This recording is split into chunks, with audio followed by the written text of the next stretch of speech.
bespoke radio for the masses. Headline edition, July 8, 1947. The Army Air Forces has announced that a flying disc has been found and is now in the possession of the Army. If the game is rigged, change the game. Game changer. I occasionally think how quickly our differences worldwide would vanish if we were facing an alien threat from outside this world. This is Fade to Black with your host, Jimmy Church, on the Game Changer Radio Network and KGRA, the Global Radio Alliance. I need your help to get to the year 1985. You're listening to Fade to Black with Jimmy Church on the Game Changer Network.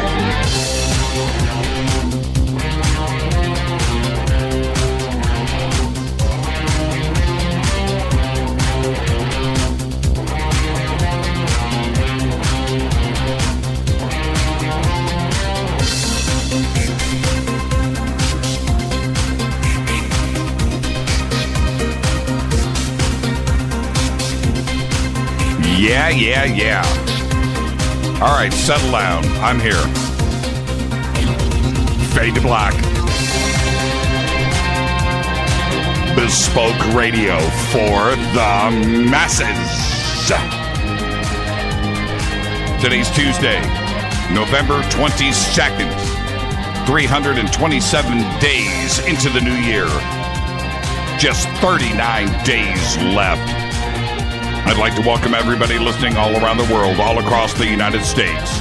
Hither and thither, to and fro, back and forth, up and down, east and west, north and south, far and near.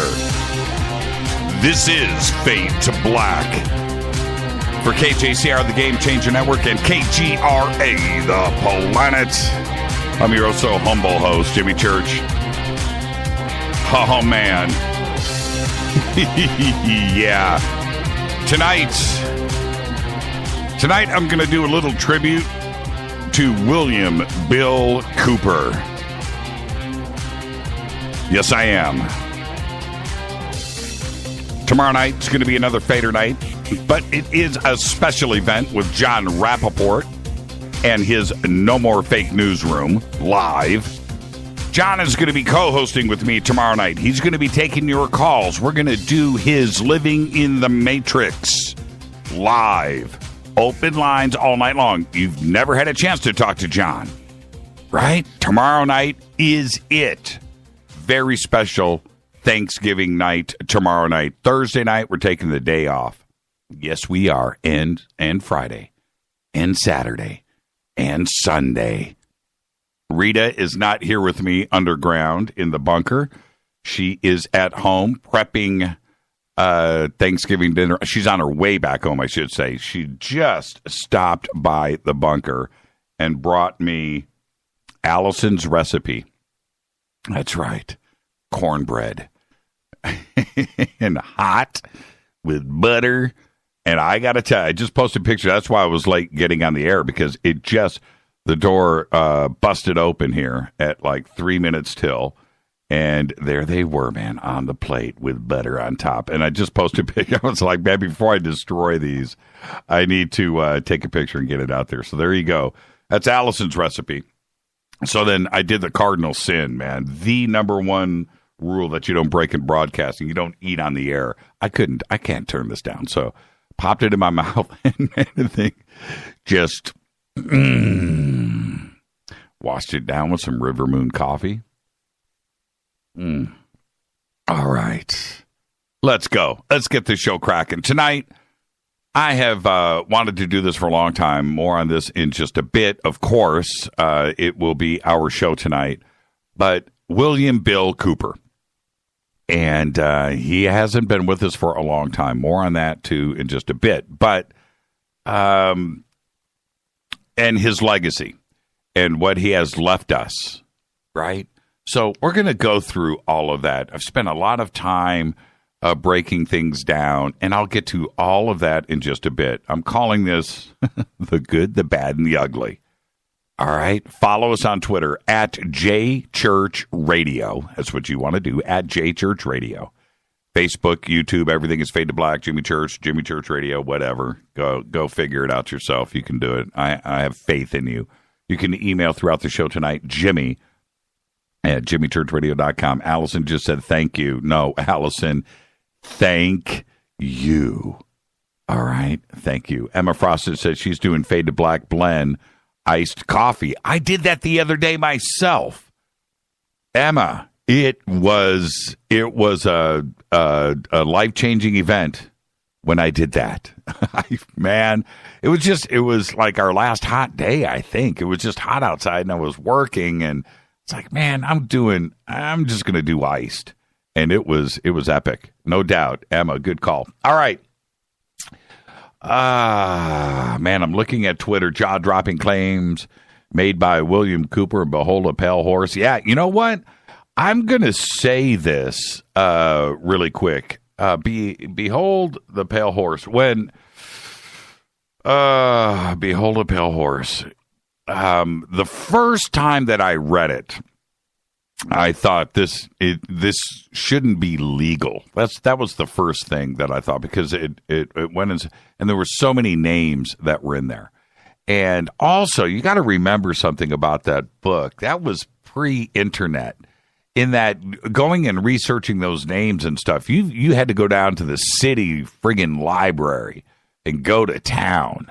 Oh, man, it would have taken you forever to do that. Well, I'm sort of doing that tonight because some of the things that are in Pale Horse I have broken down tonight too as well. So, and I spent a lot of time on this, and I want you to just kind of jump into my frame of mind as we go through this. I have a couple of speeches here that we're going to break down. I have a bunch of written stuff that I am going to narrate and recite on behalf of Bill, and pick some of the stuff apart and just kind of analyze it. If I have some time, I'll take some phone calls too as well. Okay? All right. Where am I at? The Sandbox in Twitter is hashtag F2B. F2B. That is the Sandbox.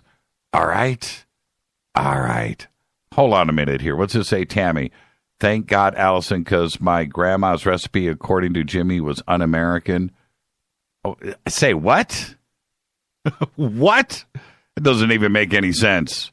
Whatever that tweet says. Cornbread is never un-American. I would never say anything like that on this show. So there you go. Somebody's hearing things.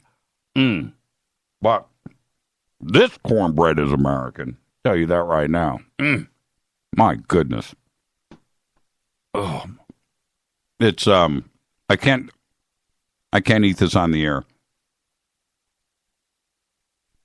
It sticks to everything.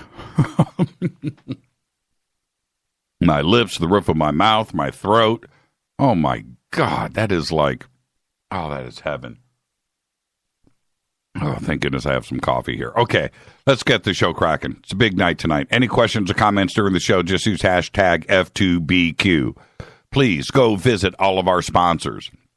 All of the banners are posted. See, I can't even talk with this cornbread. All of our sponsors are right there. Click on all of the banners. Life Change Tea. Use the promo code Jimmy, either over the phone or online. It will take you to getthetea.com. River Moon Coffee, their banner is right there. They are the makers of the Fade to Black blend. Use the promo code F2B blend for 15% off of your order right now. And Studio Dome and their Fade or Not special, 2 Bluetooth stereo speakers in a hard shell case for $129. Use the promo code JCRTWS. Click on the banner. You will also get free shipping. Now, all of the banners, all of the promo codes are there. Okay, so, and each one has a specific promo code, but the promo codes are on the banners. Very simple. Let's get this show cracking. Scarlett Johansson today is 32, and she will make the cut because of Ghost World, one of the great movies ever in the history of cinema. She won a lot of awards for that movie. It is unbelievable. But she made one of the best alien movies ever, too. One of the creepiest, one of the darkest, one of the strangest. Yes, it's called Under the Skin. Under the Skin. Go and see. If you haven't seen Under the Skin, pretty much check out of this show right now. You need to go check that out. Come back to the show. It's that good. And of course, her Avengers co-star, Mark Ruffalo, is 49 today too. Zodiac, Shutter Island, but he also played the Hulk and Bruce Banner and all that Avengers stuff with Scarlett Johansson. I wonder if they party on the set. Do you think they do? Our dead guy's birthday today is the one and only, moment of silence, Rodney Dangerfield. 1921, 2004, died at the age of 82. One of the funniest humans ever, period. Starred in two of my all-time favorite movies, Caddyshack, which is a top 10 film, Back to School. Oh, man. Sam Kinison, right? All right. Back in 1997, I was talking to my next-door neighbor, Eamon Roche, and I lived in Sherman Oaks, across the street from Coast to Coast. And Eamon was my next-door neighbor for years, like 10 years, lived next door to me. I played a lot of golf together. We're neighbors, right? Neighbors, like shared a wall neighbors. And he was an actor. His dad is a great actor, too, as well. And one day, Eamon and I were talking in the hallway. And I'm like, dude, so what's new? And he goes, hey, man, I'm filming this movie called Meet Wally Sparks with Rodney. I was like, you're kidding me, right? So we sat and rapped about Rodney. And one of the things that we both agreed on, I remember the conversation, was it had to have been like one of the coolest things ever in your life. And of course it was, right? There you go. And I went and watched Meet Wally Sparks. I have it on DVD. Not a great movie, but what's really cool in the movie, Burt Reynolds is in it, and Burt slaps Eamon. That's the best part of the movie. Happy birthday, Rodney Dangerfield. I don't know where that memory came from. On this day in history, 1963, John F. Kennedy was assassinated in Dallas, Texas. More on that later on in the show, of course. It is November 22nd. Fate or fact, if the U.S. freed all of its prisoners right now in the prison system, if the U.S. freed all of its prisoners except murderers and rapists, it would still have more people in prison than Germany. That is a fate or fact. All right. Rita just came storming in here. What's up, Ree? What's up, Whoa? Say hi to everybody. She's not saying hi. She's walking out. She waved, though. She waved. All right. Tonight, what are you doing? Whoa, Ree, what was that? That was a strange drive-by. I thought she was at home. Okay. Maybe that's where she's headed now. Tonight I'm going to do a little tribute to Bill Cooper. I've been wanting to do this for a while now, and I do mention him often on the show. And as someone that has influenced me over the years, when I have different researchers come on the show, different authors, and they bring up a point, and it's kind of funny when I recall Bill saying this, 20 years ago, 25 years ago. And it's not that there's plagiarizing going on. That's not what I'm suggesting. What I'm suggesting, and I need everybody to understand that here 20 years later, his influence is still felt. Not only throughout ufology, but in the conspiracy community in general. And for good reason, if you think about it. Because if you love him or you hate him, he did one thing well, really well. He said what he wanted. He didn't care what others thought. He just did not. He said that. He verbalized that. Nearly every broadcast, every speech. Didn't care. There were so many Bill-isms out there, too many to mention. I'm not going to go there, but he just didn't care. Did not care. If a caller called into the show and wasn't on subject, you've never heard anybody get hung up on so quickly in your life. Just didn't care. Stay on point. Stay focused. That was Bill Cooper.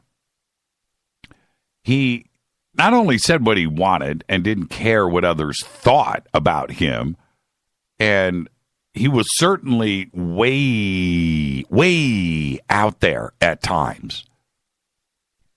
He had an attention to detail. It was uncanny. He had a love of history. He could go back. He had a recall of names and dates and facts and thoughts and just things that was instantaneous. And you could tell, not only on his show, but when he spoke publicly. And a lot of the times when he spoke publicly, and I've watched all of it, nearly all of it. I don't think there's anything out there that I haven't seen that is available. But he did it without notes. More on that in just a bit. And the other thing that came out from him, like I said, love him or hate him, that dude loved his family and loved his country. Those two things were second to none. They were tied.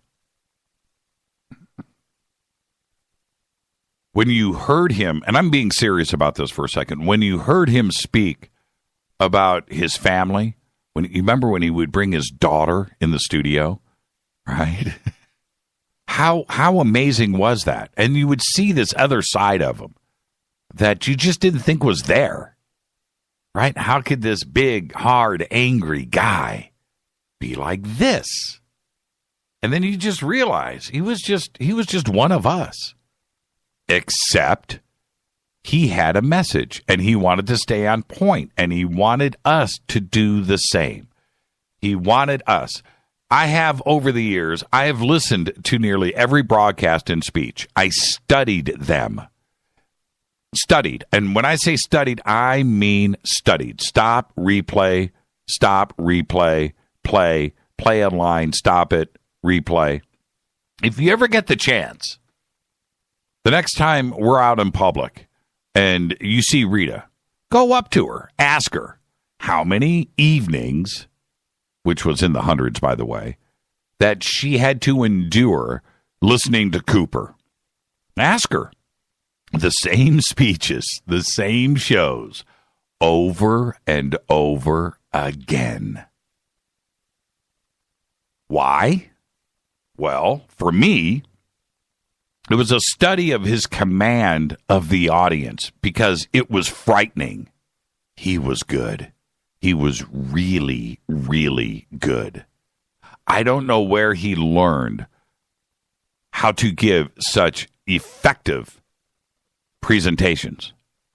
It takes years to develop what he had. It was a gift. But from the very get-go, with him stepping up to the mic, he was in control. If you have ever had any question about how he handled a crowd and how he handled that control, just listen to his, you can watch it actually, his Lansing, Michigan presentation. Dude steps up to the mic. He's got a wrinkled shirt on. He's got no jacket, no tie. No notes. It's one of the most powerful, magical things you can watch. It's strong. Just check this out. Check this out right here. This is Bill at the very front of his Lansing speech.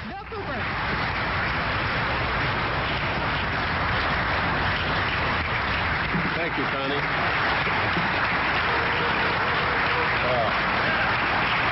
Thank you.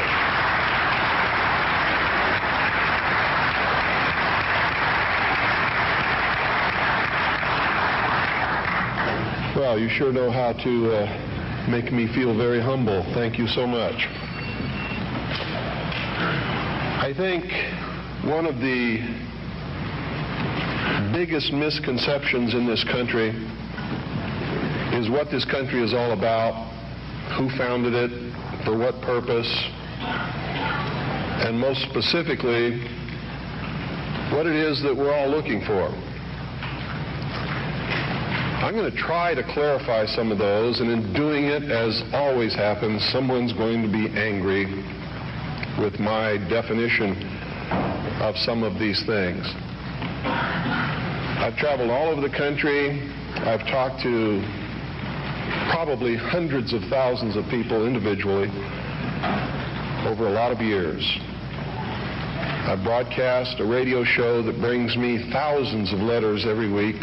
And in doing this, digesting all this information, reading all of these letters from people of every kind of background that you can imagine, every race, every religion, every kind of agenda, and believe me, there's an awful lot of agendas going on in this country that are dangerous to Americans.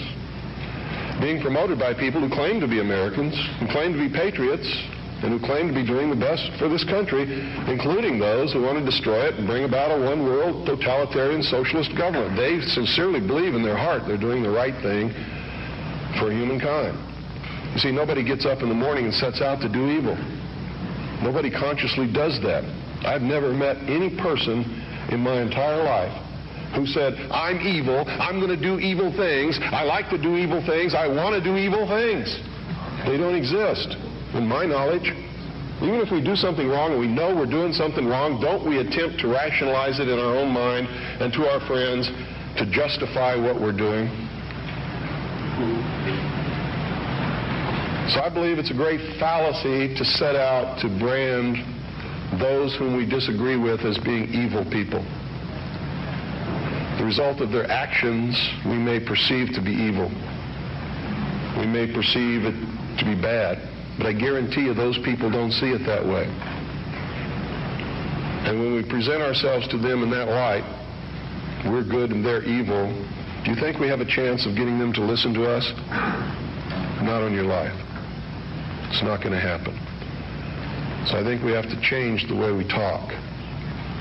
We have to talk to them in a different manner. Now don't take what I'm going to tell you standing up here today and compare it to what I say on the radio and expect the two to concur. Because when I'm here, I'm just Bill Cooper. I'm talking to you from my heart. When I'm on the radio, I am on a mission. And that mission is to slap people upside the head and wake them up and even make them hate me, if that's what it takes to get them to go examine what I'm telling them to find out that it's right. You see, I don't care how it's done as long as they wake up. And if I have to be the bad guy that they're going to hate for the rest of their life, that's okay with me if I wake them up. But when I'm here talking like this, that's not my mission, because you're awake already or you wouldn't be here. You see? There's a difference between the people here and the people that I'm talking to over those airwaves. Big difference. An awful lot of you are steady listeners of the Hour of the Time and have been probably for many years. And when I'm talking on the radio, I know who you are and I'm not talking to you. And I know that when you're listening and I talk about the sheeple, the stupid sheeple, it doesn't make you angry. You know why? Because you know you're not stupid sheeple, don't you? The person that gets angry has verified that I was right. Because he wouldn't get angry if he didn't know in his heart that he's a stupid sheeple. You ever been walking down the street and somebody comes running out and says, bank robber, stop that bank robber. Do you start running? Why don't you start running? Because you're not the bank robber, right? You get angry? No. Do you pay attention most of the time? If you're from a big city, chances are you don't even look around, right? Now, if you're from a small town where I'm at, I mean, people will come running out in the street to see the bank robber. Because it's a small town and not much excitement goes on there, unless the IRS comes to mess with me. So, what I'm going to talk to you about today comes from my heart, from my experience in life, from playing this role as messenger, which I take very seriously, from my efforts to wake up the American people, from my family, from all the letters that I get, people that I talk to, just like I've talked to many of you here today, I've learned some things. And I think these things need to be passed on to you. And I think you need to start examining yourself, your agenda, your mission. Who are you? What are you about? What do you believe about America? Is it true? Bill Cooper. That is strong. He stepped out in Lansing, stepped up to the podium, and laid that out. You watch his eyes. He never looks. There's nothing. Empty hands, empty everything, and that was Bill Cooper. What he taught me and others was to do your own thing. Don't believe him. Don't believe anybody. Listen, gather information, and make your own decisions. The world would be a better place if everyone practiced this every single day. Think about it. I don't like the way that he left this world. There are so many questions left about it. It kills me. And I'm not so sure if he would have done things differently himself. Some of the things that he said, the theories, the anger, he was very, very complex. But ultimately, it led to a very tragic end for a man that had so much to say. So tonight, I'm going to give old Bill a tribute. He deserves it. It will be the good, the bad, and the ugly. Just like old Bill would have wanted it. This is Fade to Black. I'm your host, Jimmy Church. Got a lot to go through tonight. Bill Cooper. And not only Bill, but today is November 22nd, and he had some controversial takes on JFK as well. I'm your host, Jimmy Church. This is Fade to Black on the Game Changer Network and KGRA, The Planet. Our special tribute to Bill Cooper will continue right after this short break. Stay with us.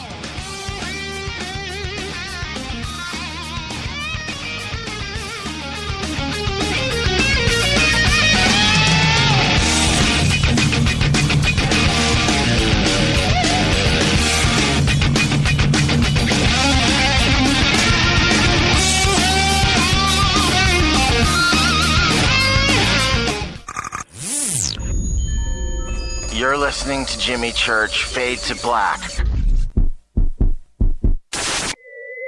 Fade to Black will now pause for alien identification. The station that talks the net. KGRA Radio. When you take the beans from Central America with dashes of Indonesian and African mixed in and then roast it to the dark side of Fade to Black, you create the ultimate brew of fringe. Introducing the Fade to Black blend from River Moon Coffee. Yes, River Moon's darkest customized roast was created for the love of Fade to Black. The alchemy of masterful roasting and smoking the beans is in every sip of this full-bodied, dark Java. I need my coffee dark, deep, with distinct bittersweet chocolate highlights, just like the bunker. Leaning further into the darkness of the roast is Fade to Black blend from River Moon Coffee. Just click on the banner at jimmychurchradio.com and use the promo code F2BBLEND for 15% off of your order today. Go Beckley Tepe. Hi, folks. In a world of GMO, genetically modified organisms, that is, chemicals, processed foods, and a healthcare system that's unraveling like a cheap suit, it's time to prepare. God created herbs, and herbs help man. Our body can heal itself, just sometimes we need assistance. You need some help? GetTheTea.com. That's GetTheTea.com. Our mild detox is quite powerful with its unique blend of 8 different herbs. And if you're looking for more, our non-GMO supplements will help you with different needs you might have. Health should be a top priority. Take care of your health naturally. Log on to GetTheTea.com. That's GetTheTea.com. Give your body a treat. Let the herbs do their thing naturally. Read all the testimonies on the website, GetTheTea.com. That's GetTheTea.com. Sickness and viruses are like intruders, and herbs are like warriors. Let the tea work for you. That's GetTheTea.com. 9 out of 10 geneticists agree. Fade to Black is not your father's radio show on the Game Changer Radio Network and KGRA, The Planet. Hi, this is Chase Klutsky with Fate Magazine Radio, and you're listening to Jimmy Church and Fade to Black on the Game Changer Network and the KGRA digital broadcast station, where the Fader-Knots rock. Hi, this is Rob Reiner from Anvil, and you're listening to JimmyChurchRadio.com. What's up? I'm Chris. What up? This is Kyle Massey. You're listening to Jimmy Church Radio.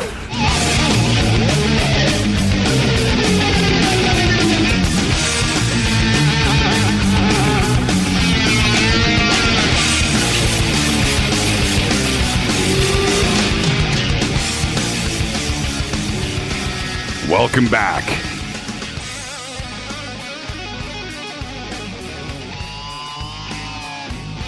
Are you ready?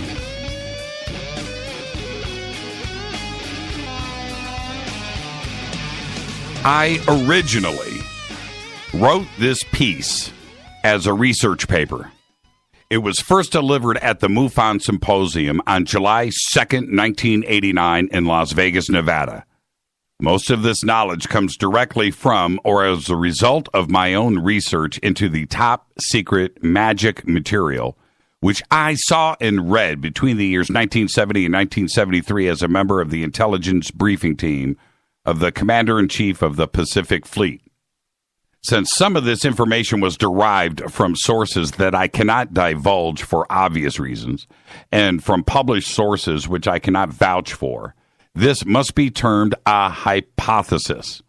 I firmly believe that if the aliens are real, this is the true nature of the beast.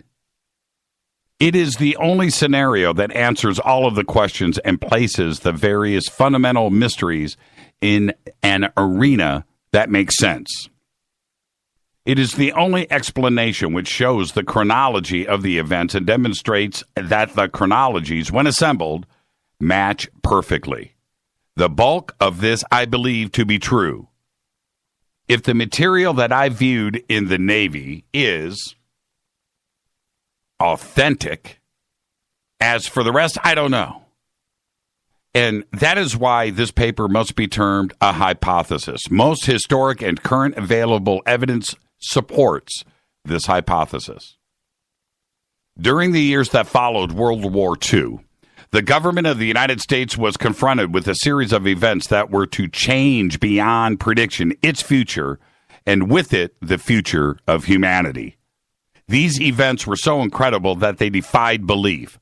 A stunned President Truman and his top military commanders found themselves virtually impotent, having just won the most devastating and most costly war in history. The United States had developed, used, and was the only nation on Earth in possession of the atomic bomb. This new weapon had the potential to destroy an enemy, and even the Earth itself. At that time, the United States had the best economy, the most advanced technology, and the highest standard of living, exerted the most influence, and fielded the largest and most powerful military forces in history. We can only imagine the confusion and concern when the informed elite of the United States government discovered that an alien spacecraft piloted by insect-like beings from a totally incomprehensible culture had crashed in the desert of New Mexico. Between January 1947 and December 1952, at least 16 crashed or downed alien craft, 65 bodies, one live alien, were recovered.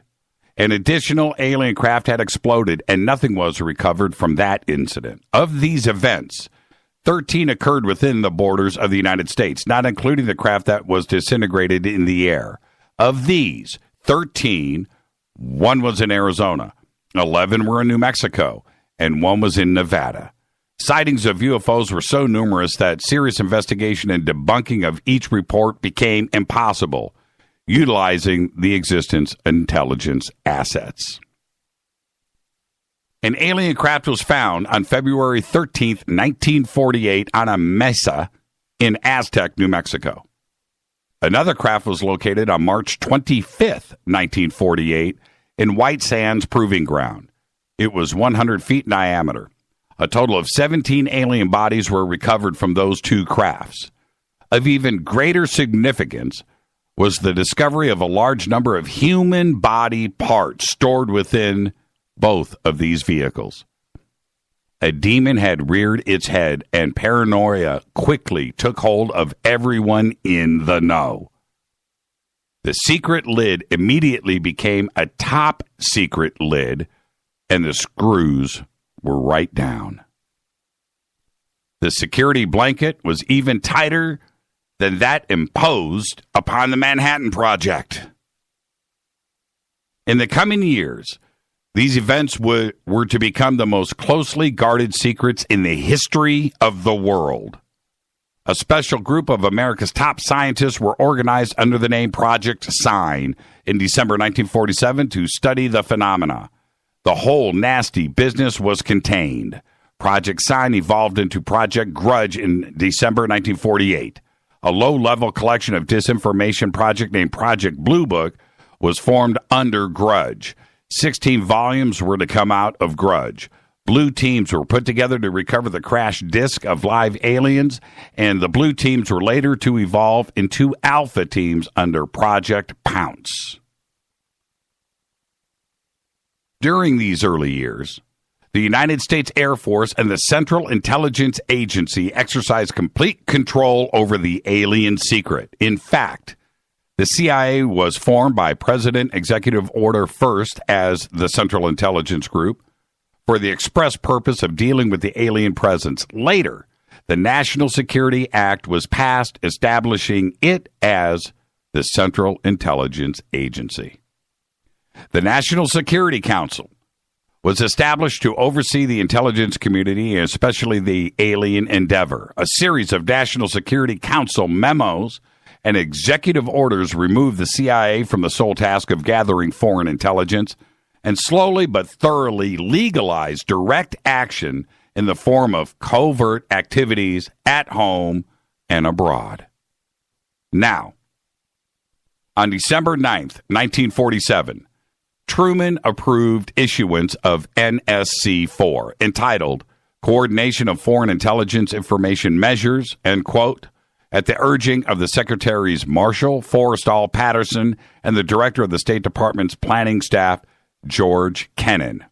Now, at this point, I'm going to take a pause for a second, because what Bill Cooper did, not only in this presentation, which this is an official transcript of, and one that he distributed himself, he started to name names and facts. And one of them was these presidential orders, and one of them was this one, NSC-4.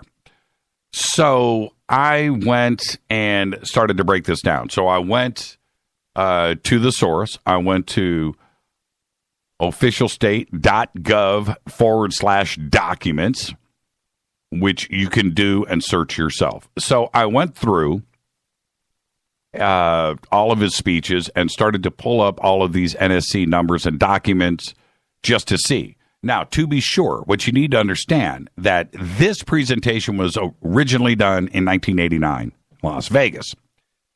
And that's pre-internet.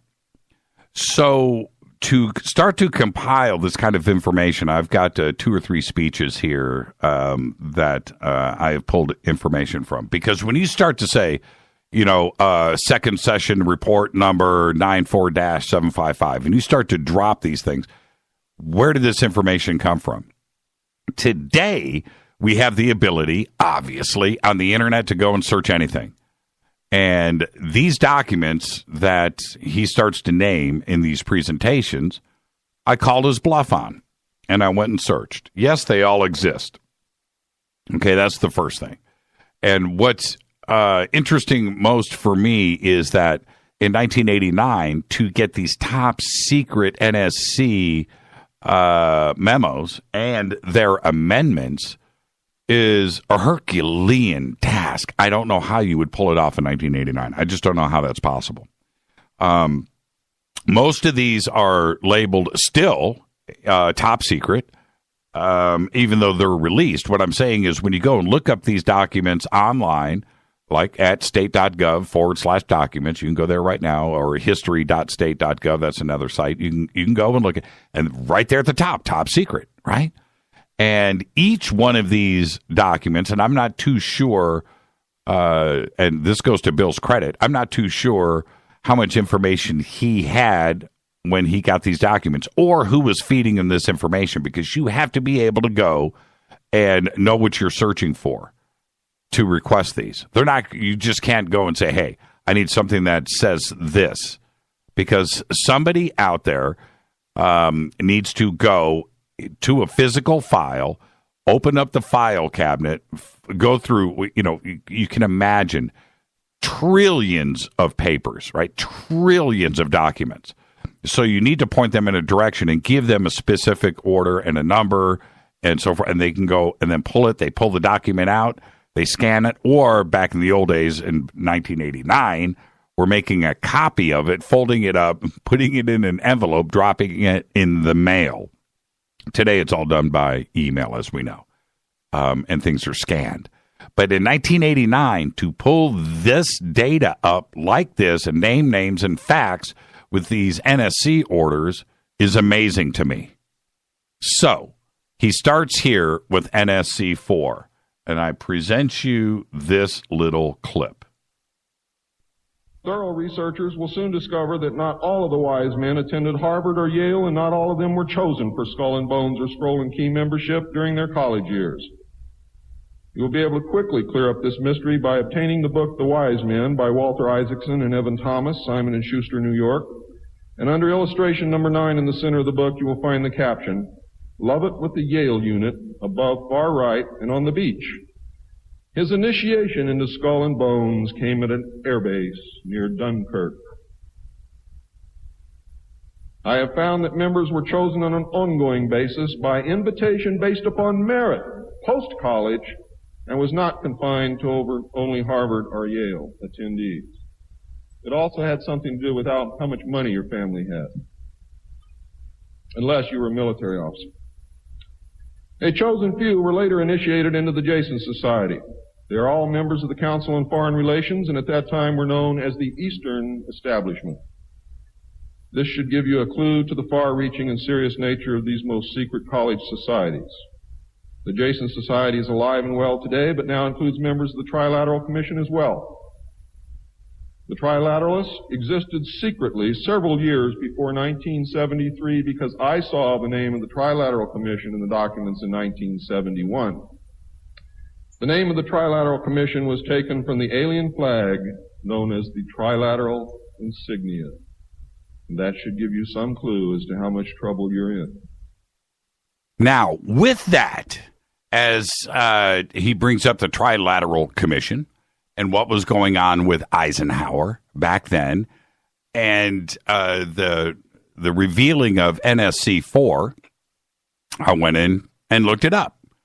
The title, this is a meeting and the meeting notes. Now, this is what, and this is an official .gov site, the Office of the Historian, and you can follow everything there. And certainly throughout the show tonight, if you want to go and do that, you can, and you can see that all of this is documented. But it's amazing to me.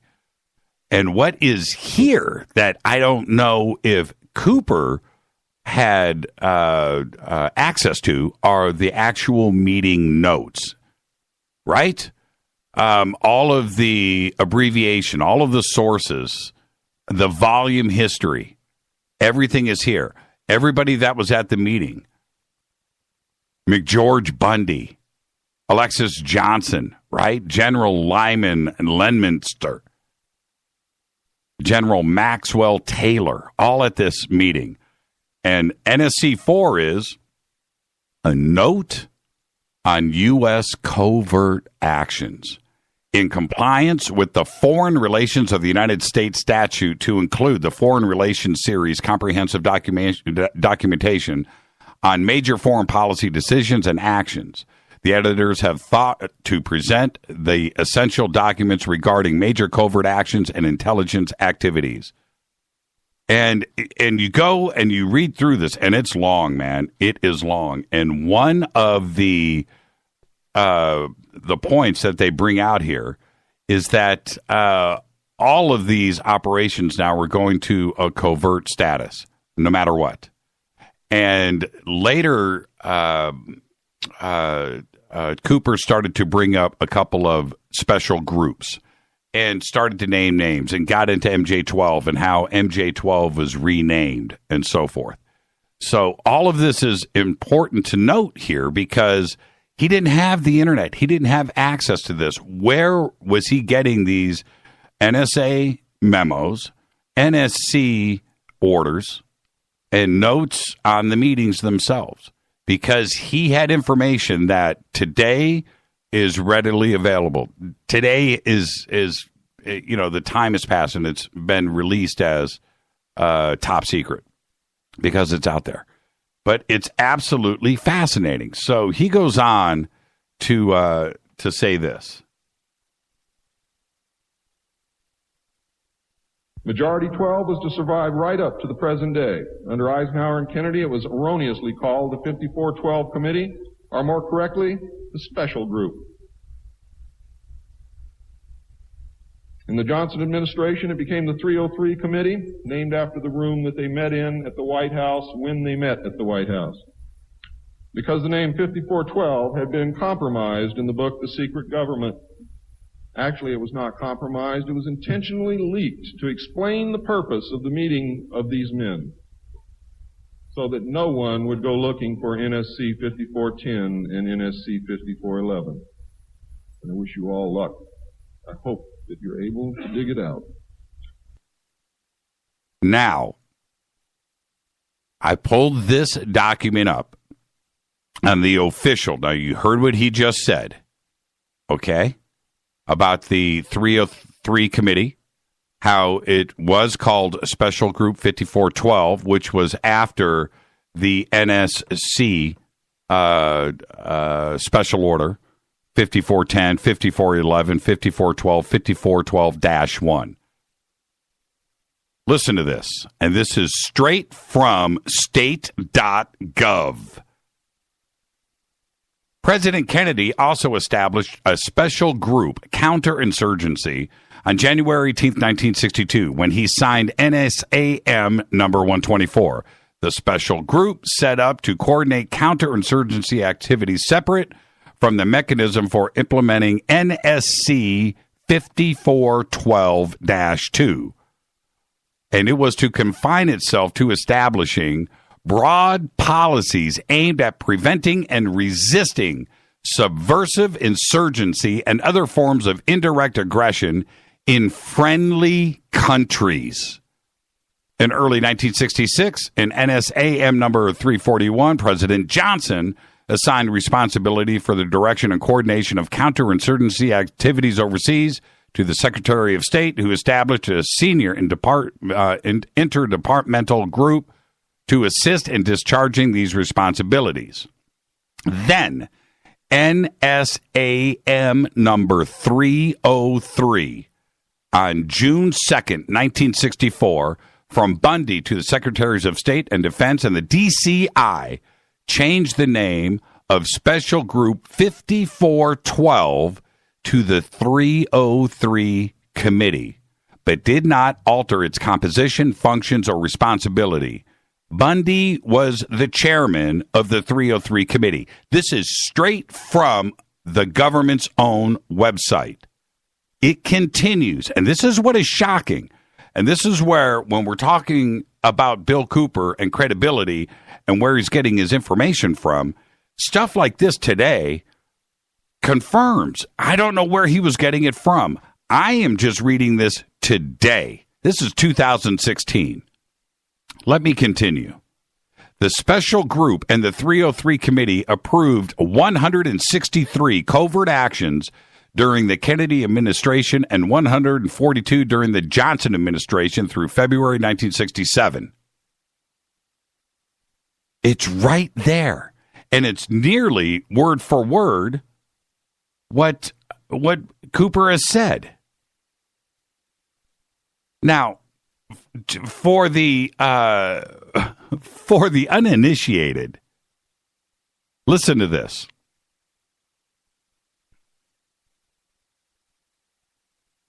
NSC 5412-1 that he refers to in that last statement and the renaming of the committee from 303.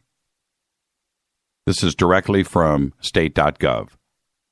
NSC 5412-1 directed the CIA to conduct covert rather than merely psychological operations, defining them as all activities, and I'm quoting here, which are conducted or sponsored by this government against hostile foreign states or groups or in support of friendly foreign states or groups, but which are so planned and executed that any U.S. government responsibility for them is not evident, or to unauthorized persons, and that if uncovered, the U.S. government can plausibly disclaim any responsibility for them, end quote.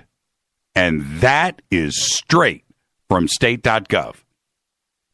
So when you go and you listen to Bill, and he's dropping these NSCA numbers, these NSC-54 whatever numbers, you can now go and research this for yourself. How he did this back then, I have no idea. One of the things that needs to be addressed really quick before I hit the break is Bill, towards the end there, 1998, 99, 2000, 2001, got off of the alien agenda and to the New World Order agenda and what was going on around the world. He was making some pretty fantastic claims. Obviously, some of those panned out. Certainly what happened in Manhattan and New York City on 9/11, which he was still alive for, that was something that he called. He definitely called it. And back then, that put him directly on the government's radar. Now, the day that he passed away and how that went down and how he was provoked, that is, most of it is public and it's not open to question. But they definitely were coming after him. They were using a warrant. They provoked him. He had a neighbor. There was a gun waved around, allegedly. I wasn't there. But he had evaded arrest for a couple of years. There was a warrant out by the IRS, the feds, and he was able to evade that. Okay? But when this kind of stuff that I am reading to you now goes public like it does, and it did, it's a frightening situation for the government. You know, and then to go and turn him from a conspiracy theorist to a militia guy, right? I think was wrong. But that's how, when he passed, all of the news around the country labeled him as a militia guy, right? Which clearly he wasn't. There are some out there that may have listened to his message or read Pale Horse and read into it and extracted what they needed to for their own minds. I get that. It happens all the time. But I don't think that's what he was about. This is a different situation here.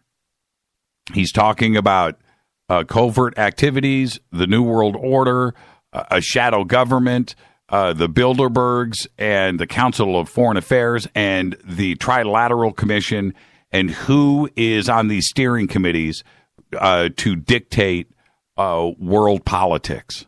That's a lot heavier than calling up arms for a militia. That is a whole other category. So, I'm not suggesting he was silenced. I'm saying he was on their radar. He shot somebody that day. He shot a sheriff in the head, and he was taken down. I'm not so sure that he would have changed things. maybe he would, but he left his family behind. And that's the thing that I question the most, because he left his daughter, his wife. He left his family behind. And I just don't think he wanted that. He was forced into that. He was forced into it. All right, I've got a couple of other clips. I'm going to take a break here. When I come back, I want everybody to understand that these NSC memorandums that we're going to start to break down next in his speech, in his presentation, are all taken from the official state.gov/documents site, the historian of the United States. Everything is there. We're going to break down NSC 5410, 5411. We just went over 5412-1. We're going to go into NSAM number 303. And, of course, we can't do all of this without touching PI 40. More of his speeches. This is a tribute to William Bill Cooper. I'm your host, Jimmy Church. This is Fade to Black on the Game Changer Network and KGRA, The Planet. You can email me, Jimmy at jimmychurchradio.com. Twitter is at JChurchRadio. Use hashtag F2B for the Sandbox. The Sandbox is live to my left. Chat rooms are live to my right. This is Fade to Black. I'll be right back. Stay there.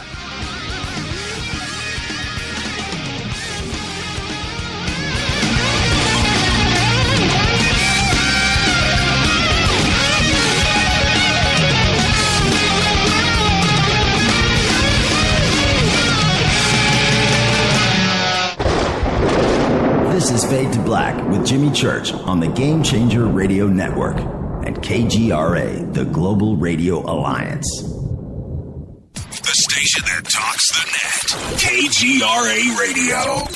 Hello, I'm Katie, and you're listening to my main man, Jimmy Church, on jimmychurchradio.com.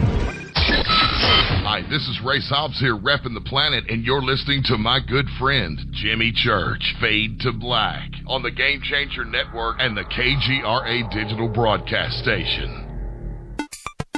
I'm getting older and noticing that my body just doesn't work as well as it used to. So I like to keep fit as possible by hitting the gym a few times a week. Recently, I started having a nagging bicep pain, and it got so bad I couldn't even lift the weights. When I was complaining about it to a friend, he told me about Angioprim. He said chelation helps remove toxins, heavy metals, and cholesterol in veins and arteries that may cause blockages. You know, after just 1 week of taking Angioprim, the pain was gone, and now I'm back in the gym full strength. Scientific research proves the active ingredient in Angioprim has superior oral chelation action that helps promote cardiovascular health. So to learn more, go to angioprim.com. That's ANGIOPRIM.com, or talk to a trained consultant. Call Angioprim toll free at 877-882-7221. You'll feel better with more energy. Call 877-882-7221 or go to the website angioprim.com. This is Toby Kebbell.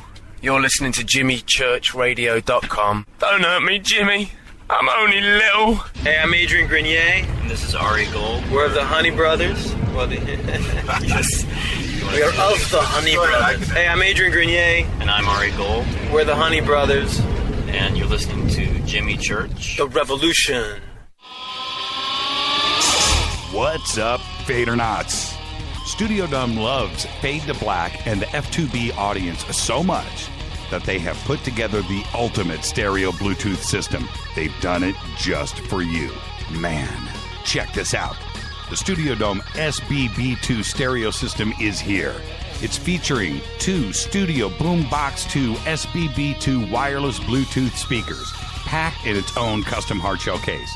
This Studio Dome system features the very latest in stereo Bluetooth technology. The 2 full-range boomboxes are in true wireless stereo. You've got to hear this. It's amazing. It's just $129 and use the promo code JCRTWS and you'll also get free shipping. It's simple. Just go to jimmychurchradio.com, click on the Studio Dome banner. Go Beckley Tepe. This is Micah Hanks of the Gralien Report, and you're listening to Jimmy Church on Fade to Black, across the globe on the Game Changer Radio Network and the one and only KGRA Radio, The Planet.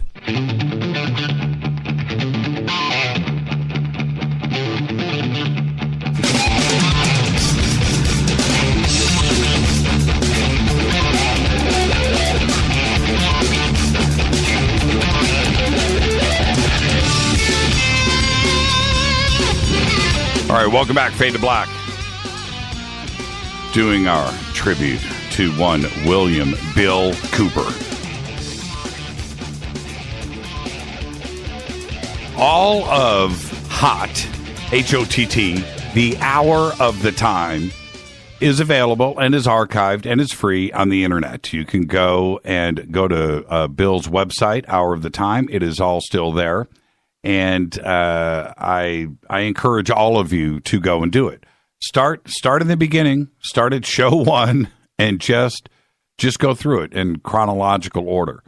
Then he does an amazing series called Babylon, and that is a history of the mystery schools going back to the dawn of time. I think that is the first one of the Babylon series is the Dawn of Man, and he starts there and goes through everything. Goes through pre-dynastic Egypt, goes and all the way through to modern times, and it's all there.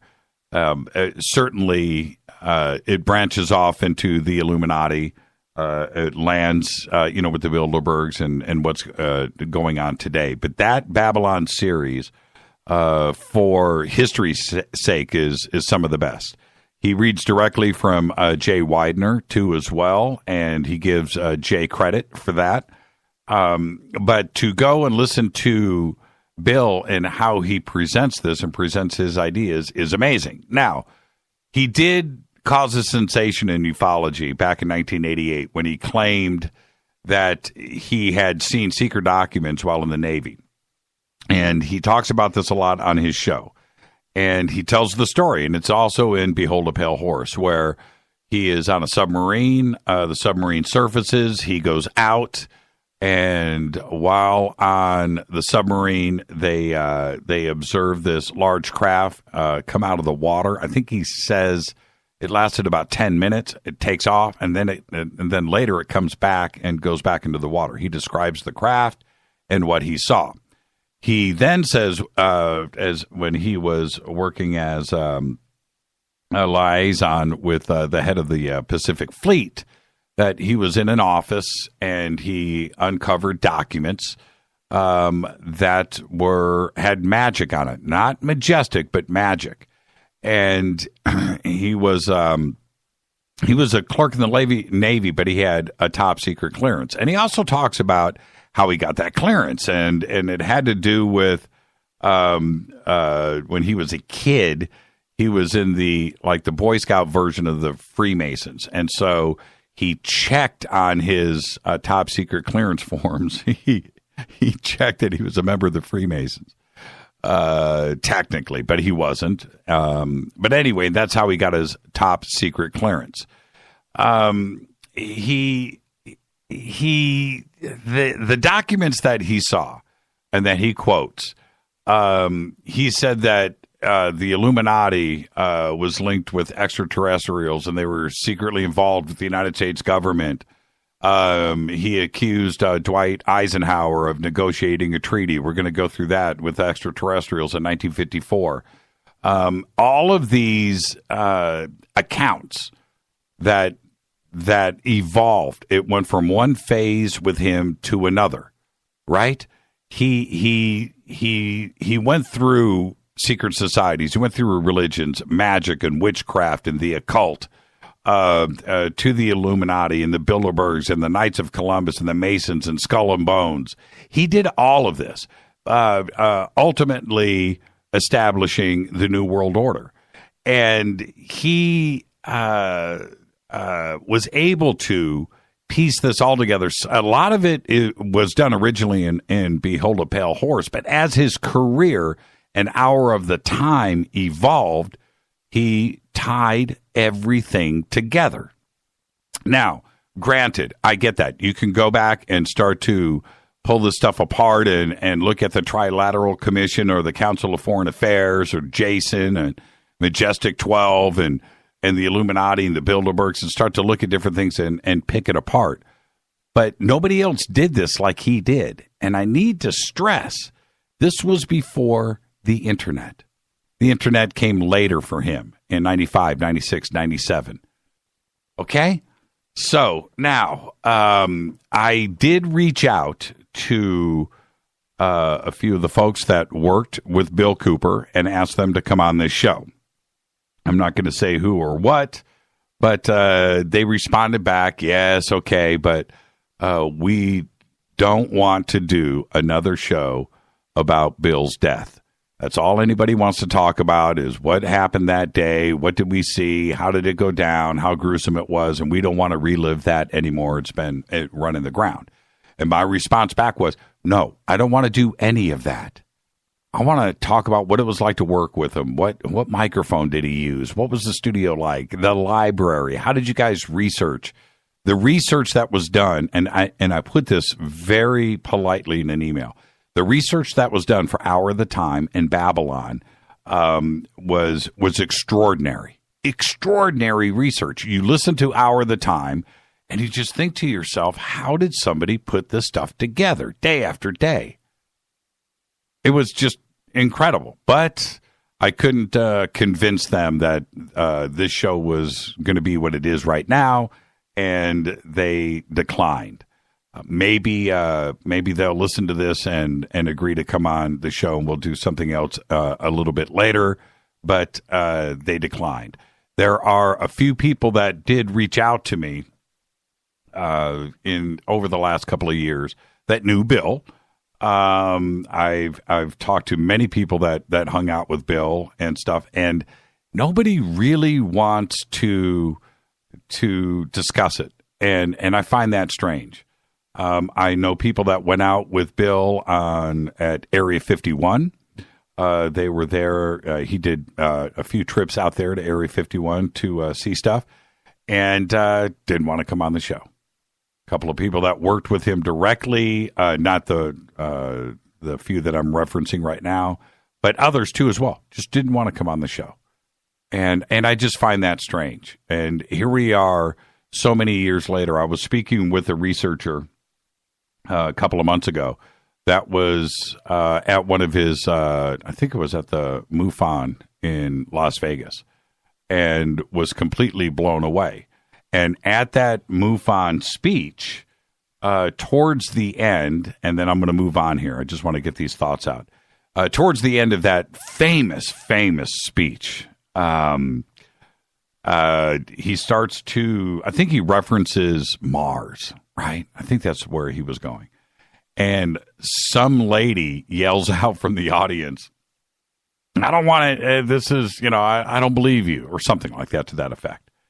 And you hear somebody else say, a gentleman go, shut up. I want to hear what he has to say. And Bill turns to the audience and he says, man, I'm not a ufologist, man. I'm not one of you. I'm not.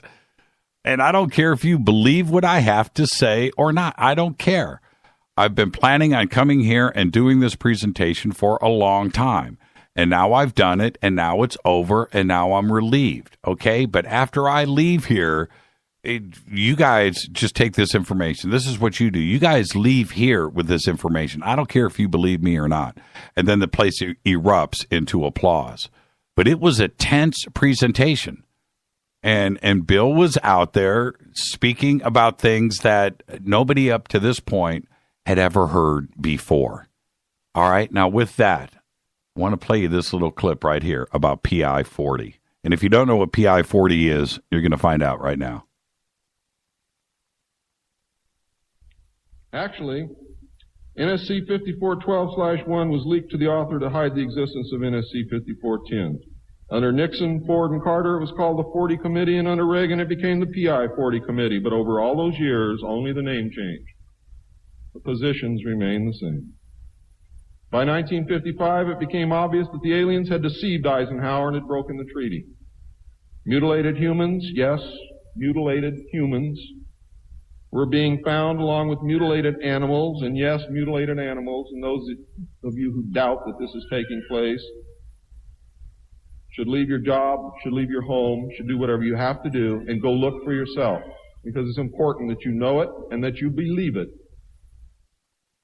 Now, In NSC 5411, 5410, which I believe I covered right before the break, 5410, NSC 5410 is to facilitate post-war development of an international organization, and you just need to listen to this. This is just insane to me.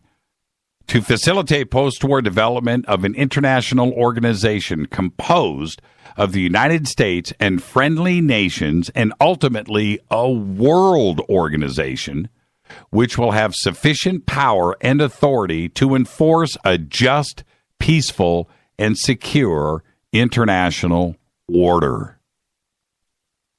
5411 gets confusing. He references 5411 in a few different speeches and presentations, also on Hour of the Time. And when you look at 5411,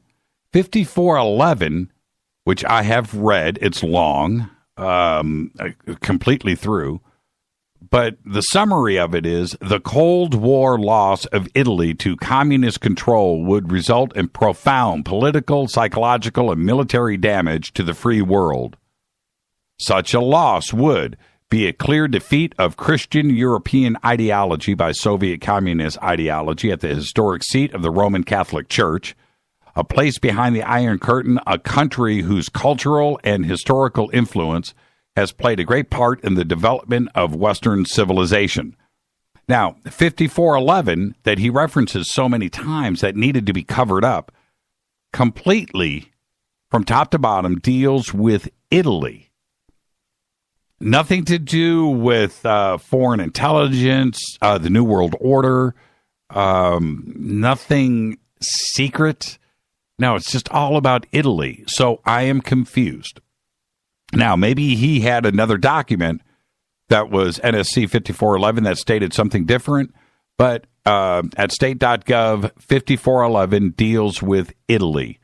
The one cool line from that document is that they couldn't let Italy go because of its influence, how it played such a great part in the development of Western civilization. And I found that interesting.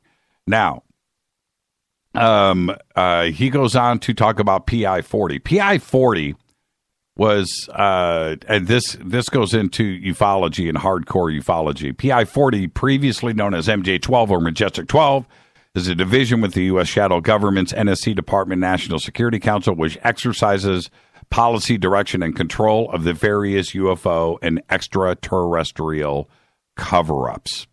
All right, man, the phones keep going here. All right, you know what? I'm going to bust a phone call just because. Hi, you're live on Fade to Black. Oh, hi, Jimmy. This is Brian from Facebook. Okay. I'm the one that I talked to you, or I messaged you a little bit earlier that I used to be on Bill Cooper's board. Oh, hey, how are you? Oh, okay. Welcome to the show. Welcome to the show. We have a mutual friend. We have a mutual friend named Tom. Yes, we do. We don't need to go there, but no.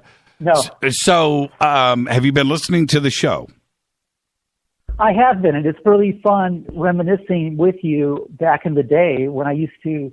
Those were my early days of ufology. It was like 1989, 1990, when Bob Lazar was just coming on the scene, and I discovered Bill Cooper, and I immediately started following him just for the same reason you did. This guy sounded really super honest, above board, and I have to correct you on one thing. He got a lot of his information on the internet back in the day, because back in the day, I don't know how far back you go with this, but there was a bulletin board system called Paranet. Yeah, Paranet. And there was also FidoNet. Yes, and these were commonplace for researchers to exchange information and upload files, which are essentially text files. And so there was a lot of bulletin board dialogue going back and forth. People being able to leave him messages, him talking to other researchers. So there was that. There was some internet back then. It was very rudimentary, but yeah, which came. And thank you for pointing that out. And then we're going to move on because I have a ton of questions for you. But that was a little bit later, 1989. That was, I don't know if Paranet was actually around in 1989. I would have to check. I know it was around in 92, 93. Okay, and I do know, as you remember, Bill got kicked off of Paranet, right? Yes. Yeah, he got blocked. Yeah, he had quite a mouth. Yes, he got blocked, and it's a pretty amazing tale about what happened with him in Paranet, for sure. Now, okay, so let me go back. Let's go back for a little bit. You did share some information with me today, and you declined to come on the show, but now you're here, so there you go. All right, so thank you for that. Now, when did you first meet Bill? I first met him where a mutual friend of mine, who both of us were on his Citizens Agency for Joint Intelligence bulletin board. Kaji. Kaji, that's right, yeah, Kaji. He was a security guard and apparently had dialogued with Bill and offered some security at the Whole Life Expo, one of the talks he gave. And he asked me, and I said, well, I'm not a security guard. He goes, no worries, I got a jacket for you. So we both went down there and met him, and he wanted us to kind of escort him up onto the stage and just stand there. And it was a little awkward. We were in front of the podium looking out over the crowd with our arms crossed, wearing these security jackets. And it was, I think it was a little bit for show, but I don't know if this was true or not, but he said, make sure nobody storms the stage. And I'm like, okay, whatever. Maybe this has happened to him in the past. And it was really nice. And afterwards, we had dinner with he and his wife, and he was, it was like a switch flip in that when we were with him in his private moment with his wife, having dinner, he was it wasn't about continuing with discussion anymore. He was, like you said, he was like this really nice guy. He was really great to talk to, and it was just that one dinner I had, but it said a lot about him, because a lot of things come over his bulletin board where you don't really get to hear the voice. You're just listening to messages and stuff, and so this was another side of him that I really I thought was quite nice. He was now take me to, and that was at the Whole Life Expo, so that was up in San Francisco, right? No, that was L.A. That was the one in L.A., right? It was around 93. That was in 93? I think it was. And was that at the airport? Was that at a hotel? Yeah. Yeah, right. Yeah, it was at the Hilton. Yeah, at the Hilton. That presentation, I actually got word today from a close friend of mine that videotaped that, and I just told I've not seen that particular presentation done, and I'm going to get a copy of it, and that'd be interesting if you're standing there in the background. I've seen that before. I have seen a videotape of it, and there's a few shots where I'm in it. But by and large, it was really great to reminisce about him, and he just to follow up. He was an interesting figure in that also he was central in kind of tying together a lot of other ufology issues. There was another gentleman with the last name of Swan who worked with him, I think, on the submarine and vouched for a lot of the things that he talked about. And there was also another gentleman named Bill English, and they both had seen Grudge Blue Book 13, which was a very controversial but substantial document at the time. Yeah. And what was his speech about at the Hilton? I think it was just pretty much at the time, it was an evolution of talking a little bit about his background, talking about the broader subject of being a patriot. To me, a lot of those speeches he gave, which I had quite a few of them, kind of followed the same thing. He would then get into his time on the, is it the USS Tairu, I think is what it was? That's right. That's 416. Right. And then it would evolve into things about secrecy and then into the JFK assassination. And then he got on this kick that bothered me a lot. And that was this idea that the front seat driver killed Kennedy. Right. And he would show this really, really bad footage of the way that it looked like the driver turned around. I don't know if you've ever seen that, but he was on this kick for the longest time. And there were so many people that came out and disproved it, showing, if you look at a really good, clear video, driver didn't do anything. It's just a play of light on on the side panel of the car. It's just this funny play of light. And even long after that came out, he still stuck with his story. And that kind of bothered me a little bit because it was kind of like, Yeah, I remember that whole thing. And I want to be kind here, but you're right. When you look at a good, clear copy of the Zapruder film, you can tell that it's what he says is a weapon. It's a light reflection, right? That kind of, I mean, for a frame or two, looks gun-ish or looks weapon-like, but it is clearly just a reflection and a play on shadows, like you're saying. But it was his assertion that it was alien technology and it was some kind of thing, and then that Kennedy was first shot, and then what's his name, Gilman or whoever the driver was, turned around and finished off the job. And I don't know why Bill stuck to his guns on this, and I don't know if he was fed disinformation or if this was all completely on his own, where this idea and this theory came from. But it didn't have legs, and it hasn't held up over time. But he certainly, like you said, he stuck to his guns on this. Yeah. Now, I thought that was wrong.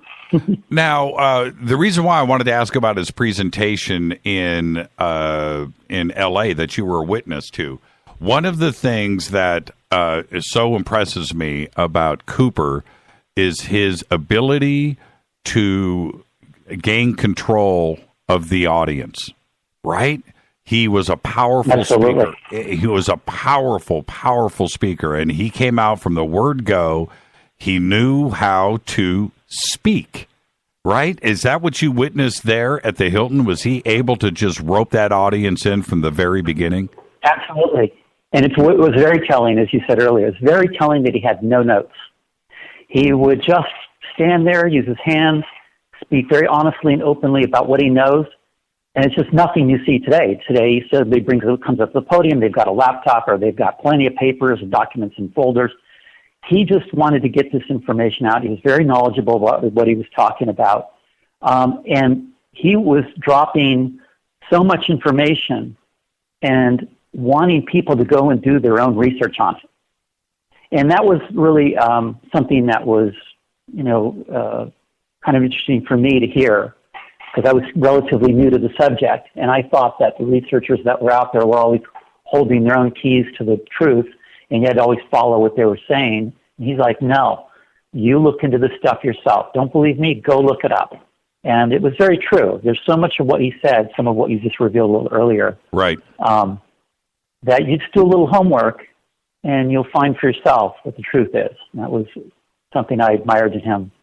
And was the audience quiet while he was speaking? You know what I mean? Were they just it was very clear that he really had an engaging quality, for sure. And I encourage anybody to go online and look at some of his talks. And there's not really, in that sense, many other people I've seen that have done that so naturally and so well. Yeah, he would keep people transfixed, because he would get right to the heart of issues about people and about patriotism, about country. And that makes people really stop and pay attention. I think it's just very inherent in our makeup, that when somebody's talking honestly and cutting to the core of the subject, it makes you want to stand up and pay attention. And he would have the room completely transfixed. How many people were at the Whole Life? Do you remember? 1,000? In that auditorium, or are you talking yes. about the people? Yeah, in the auditorium to hear him that's speak. That's really hard to say. It was packed, though, right? It was so long ago. Oh, absolutely packed. Yeah. Yeah. And John Lear was there for the same one. And that's right. And I think he references John during the speech too, as well, during the presentation. Now, at the end, take me to the end. Did they rush the stage? How did he get off the stage? No. What was that like? No, I mean, there wasn't any confrontational atmosphere. No, I don't mean it. I mean it more like adoration. Was there applause and Oh, absolutely. Yeah. Yeah. I mean, he would always end on a very, very, I don't want to say a high note, but a note that sounds like, we've all got marching orders here now. Right. And there's a hope for humanity. We just have to stand up for things. And what he would also do is look, people go and take classes in giving speeches, right? And how to do it effectively, go through waves, you go up and down and end on your high note. But he didn't do any of that. He didn't take those classes. This came naturally to him. And he was so effective at it. When he was done, was it like, did he, I don't want to say drop the mic, you know what I mean? But was it like that? Was it like that? Yeah, it was. It was, the follow through and the way it happened at the end of these kind of talks is the people from the whole life would come up and be ready to receive him going back to wherever, and we would take him. God, I'm trying to think of where we took him. Oh, we took him to, I think, just off stage into a private room, and he probably fielded a few questions on the way or something. And I think he had taken questions in the past during the talks, but I remember there was the spirit of having us there and kind of like, making sure everybody's aware he's got people watching out for him. Although I was not a legitimate security guard. Yeah. Brian, I want to thank you for taking the time. I've got to hit a network break here, but I want to thank you for taking the time to come on tonight. And when you went to dinner, I've got about 30 seconds here. When you went to dinner with him later on that night, totally different guy than the guy that was on stage, wasn't he? Yeah, he was humble. He was with his wife. It wasn't about... it wasn't the same sort of marching orders kind of conversation, and he was just a family man, and he was talking about stuff that had to do with the family and things like that, and asking us how we're doing, and yeah, it was great. It was really refreshing. Brian, I want to thank you for taking the time to come on tonight. I'm going to let the audience know that you had politely declined today, but you took the time to come on. And seriously, thank you so much for sharing that with us, Brian. And be safe out there. Cool. I'll be in touch. You bet. Take care. You got it.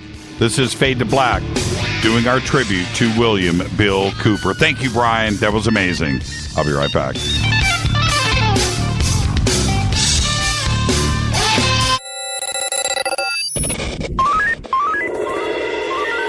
Way out here, we listen to Jimmy Church. You're listening to Fade to Black.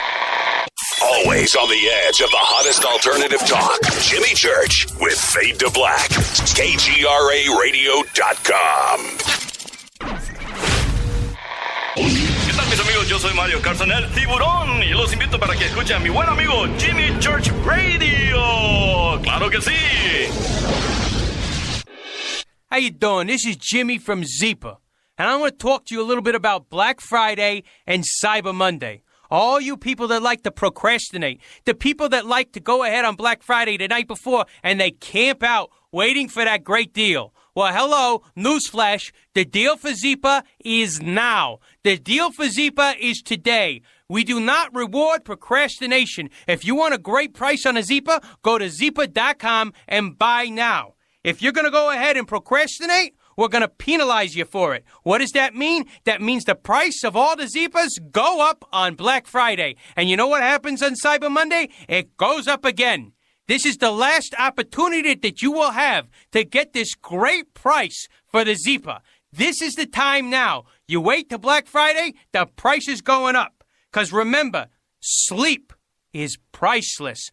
Go to Zeepa.com, that's ZYPPAH.com, and get the deal now. These statements have not been evaluated by the FDA. This product is not intended to diagnose, treat, cure, or prevent any disease. Work with your doctor when taking medications. Make Protovite part of your healthy lifestyle. Healthforliberty.com is your source for Protovite, a powerful nutritional supplement that's a true breakthrough for your health. Poor digestion makes it nearly impossible to absorb the nutrition your body needs. Protovite is a liquid multi-nutrient formula with patent-pending absorption technology and the highest quality ingredients to nourish nourish every cell in your body. My name is Sandra White. 6 weeks ago, when I started taking Protovite, I was on 14 medications, from everything for blood pressure to fibromyalgia. In the first 10 days, my blood sugar dropped 50 points, and my fibromyalgia pain is gone. And so was 12 of the 14 medications that I was taking. I'm 66, living life and loving it. Go to healthforliberty.com right now. That's healthforliberty.com. Thank you, Protovite, for giving my life back.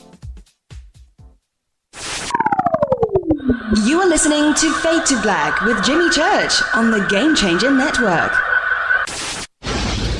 Oi, oi, I'm Reese Evans. You're listening to Jimmy Church. This is Revolution. The revolution will not be televised. The revolution is on radio. Ciao.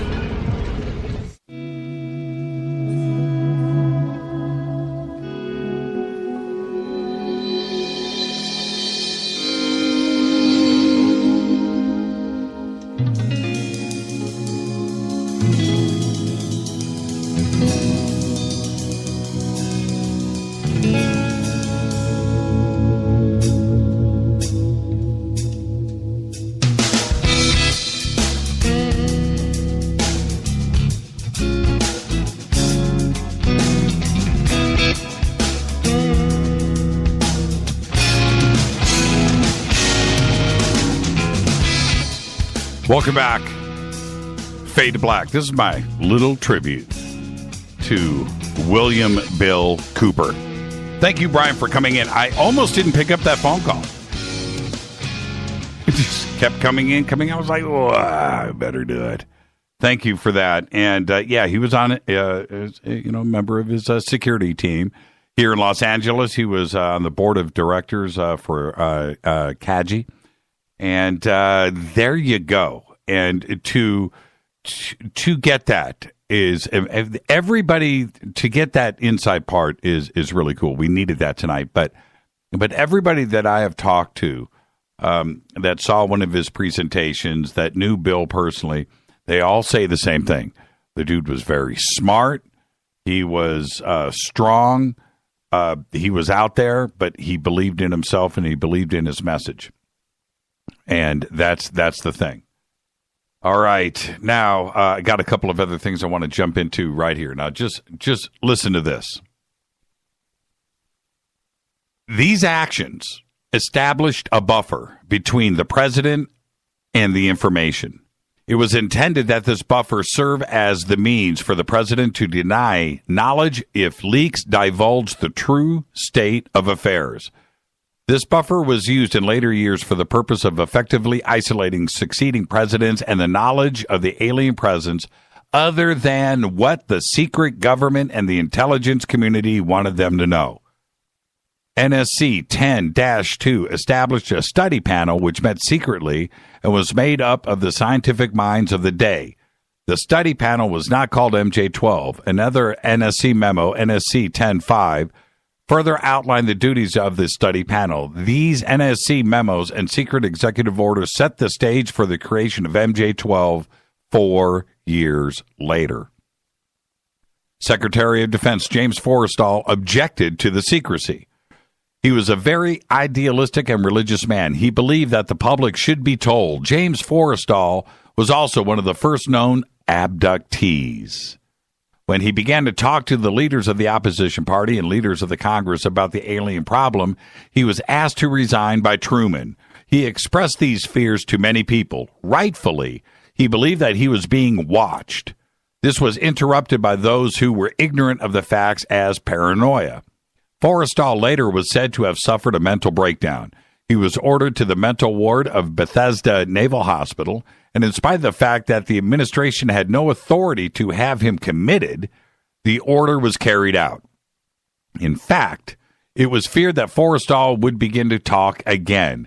He had to be isolated and discredited. His family and friends were denied permission to visit. Finally, on May 21st, 1949, Forrestal's brother made a fateful decision. He notified authorities that he intended to remove James from Bethesda on May 22nd. Sometime in the morning of May 22nd, 1949, agents of the CIA tied a sheet around James Forrestal's neck, fastened the other end to a fixture in his room, and threw James Forrestal out the window. The sheet tore, and he plummeted to his death. James Forrestal's secret diaries were confiscated by the CIA and were kept in the White House for many years. Due to public demand, the diaries were eventually rewritten and published in a sanitized version. The real diary information was later furnished by the CIA in book form to an agent who published the material as fiction. The name of the agent is Whitley Strieber, and the book is majestic. James Forrestal became one of the first victims of the cover-up. Yeah, in his own words. Now, with that, I want you to listen to this. The positions remain the same. By 1955, it became obvious that the aliens had deceived Eisenhower and had broken the treaty. Mutilated humans, yes, mutilated humans, were being found along with mutilated animals, and yes, mutilated animals, and those of you who doubt that this is taking place should leave your job, should leave your home, should do whatever you have to do, and go look for yourself, because it's important that you know it and that you believe it.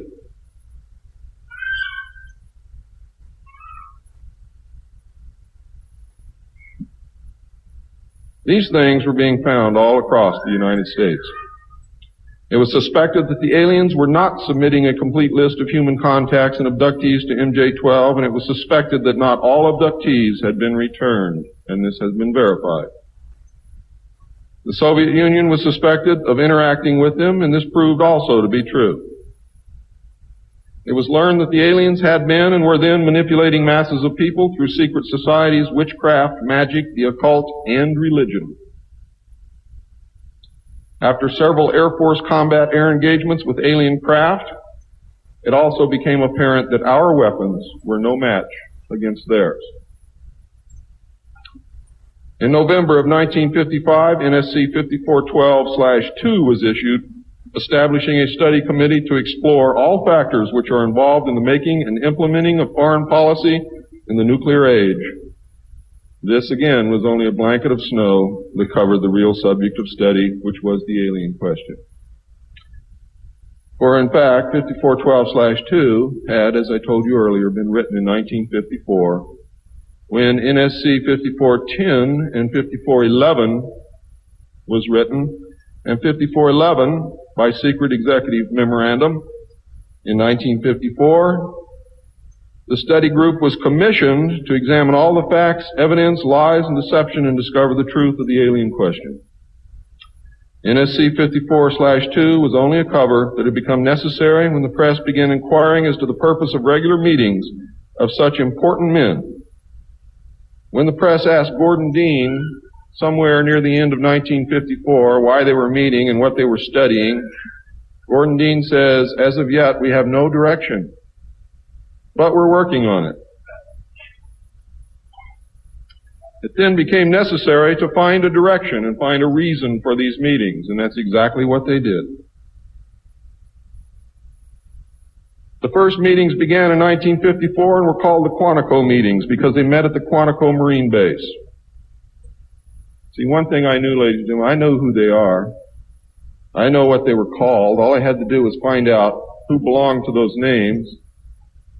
And it's impossible to hold meetings of 36 prominent men secret over such a long period of time. The study actually lasted 3 years, not forever. It was a 3-year study, period.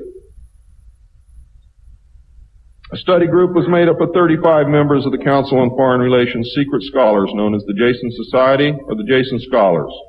Dr. Edward Teller was invited to participate. Dr. Zbigniew Brzezinski was the study director for the first 18 months. Dr. Henry Kissinger was chosen as the group study director for the second 18 months, beginning in November of 1955. Nelson Rockefeller was a frequent visitor during the study. Now, I'm going to pause right here because this is his presentation at MUFON in Las Vegas. And he starts to name names. Okay, he just did Brzezinski. He did Rockefeller. I think he hit Kissinger. If not, he will in just a second. I'm sorry. I'm doing some other stuff. But he starts to name names here. And so one of the things that I have noted over the years, I've listened and studied this speech dozens and dozens and dozens of times, and I've made notes. And what he does here now, I think, is so important because he goes through a list of names. Now, it's one thing to hear Brzezinski or Kissinger or Rockefeller. We know those names, Edward Teller. We know those names and who they are about. Then he goes through a list of names of people that you just don't know. You've probably never heard of. And I have taken the time to break this down. I've gone through this list so many times and checked into the backgrounds of everybody that is listed. And what's important to note is that the list, the names is so strange, so varied, but yet so strong in how they are connected to each other. It's very, very, very telling. If I would have been at that presentation in 1989 and I'm writing these names down and then I've got to go and find out who all of these people are and their backgrounds and stuff, it would have been a daunting task at best. Today, and certainly over the last 10 years, it's a bit easier. But I've done it for you. So with that, I'm going to let me back up here. Okay, here we go. Let's go through this list of names really quick. And then at the top of the hour, after I continue to break this down, I'm going to open up the phone lines to you. Okay, here we go. I'm going to read you the study group members now. For those of you who know who these people are, you're going to be amazed. Those of you who do not, I advise that you purchase a copy of my text, which will be on sale the minute that I finish my last word.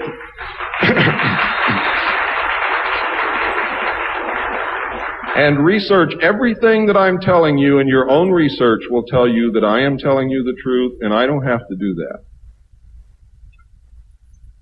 You see, I'm a witness. I'm not a ufologist, and I'm not by profession a researcher. I'm doing this because I want the Constitution put back where it belongs.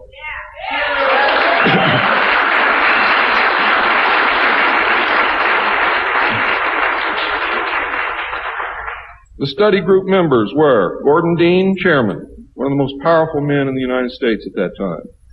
Dr. Zbigniew Brzezinski, study director for the first phase. Dr. Henry Kissinger, study director for the second phase. Dr. Edward Teller represented the scientific community.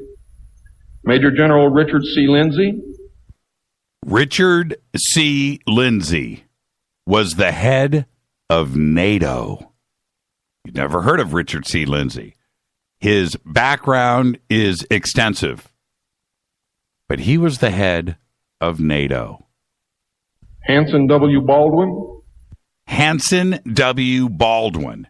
He joined the New York Times in 1929 and was a writer for the New York Times for the next 40 years, specializing in the military. Hanson W. Baldwin. Lloyd V. Berkner. Lloyd V. Berkner. It's an interesting cat right here. Lloyd V. Berkner was an American physicist and engineer. He wrote more than 100 papers and several books, including Rockets and Satellites in 1958, Science in Space in 1961, and The Scientific Age in 1964. One of the smartest men on planet Earth. Frank C. Nash. Frank C. Nash was the Assistant Secretary of Defense for International Security Affairs. And he has got a crazy, colorful background. Let's continue. Paul H. Nitze. Paul H. Nitze. Check this out. Paul H. Nitze was a high-ranking United States government official who helped shape Cold War defense policy over the course of numerous presidential administrations. He was the Secretary of the Navy. He also served as Deputy Secretary of Defense, co-founder of Team B, a 1970s intelligence think tank that challenged the national intelligence estimates. Paul H. Nitze. Let's continue. Charles P. Noyes. Charles P. Noyes. This is an interesting cat here. He was an attorney, but he was also a diplomat. He was a member of the United States mission to the United Nations. He worked for the Department of Defense and in the 1950s was a consultant to the Rockefeller Fund. You can't make this stuff up. Continuing. Frank Pace Jr.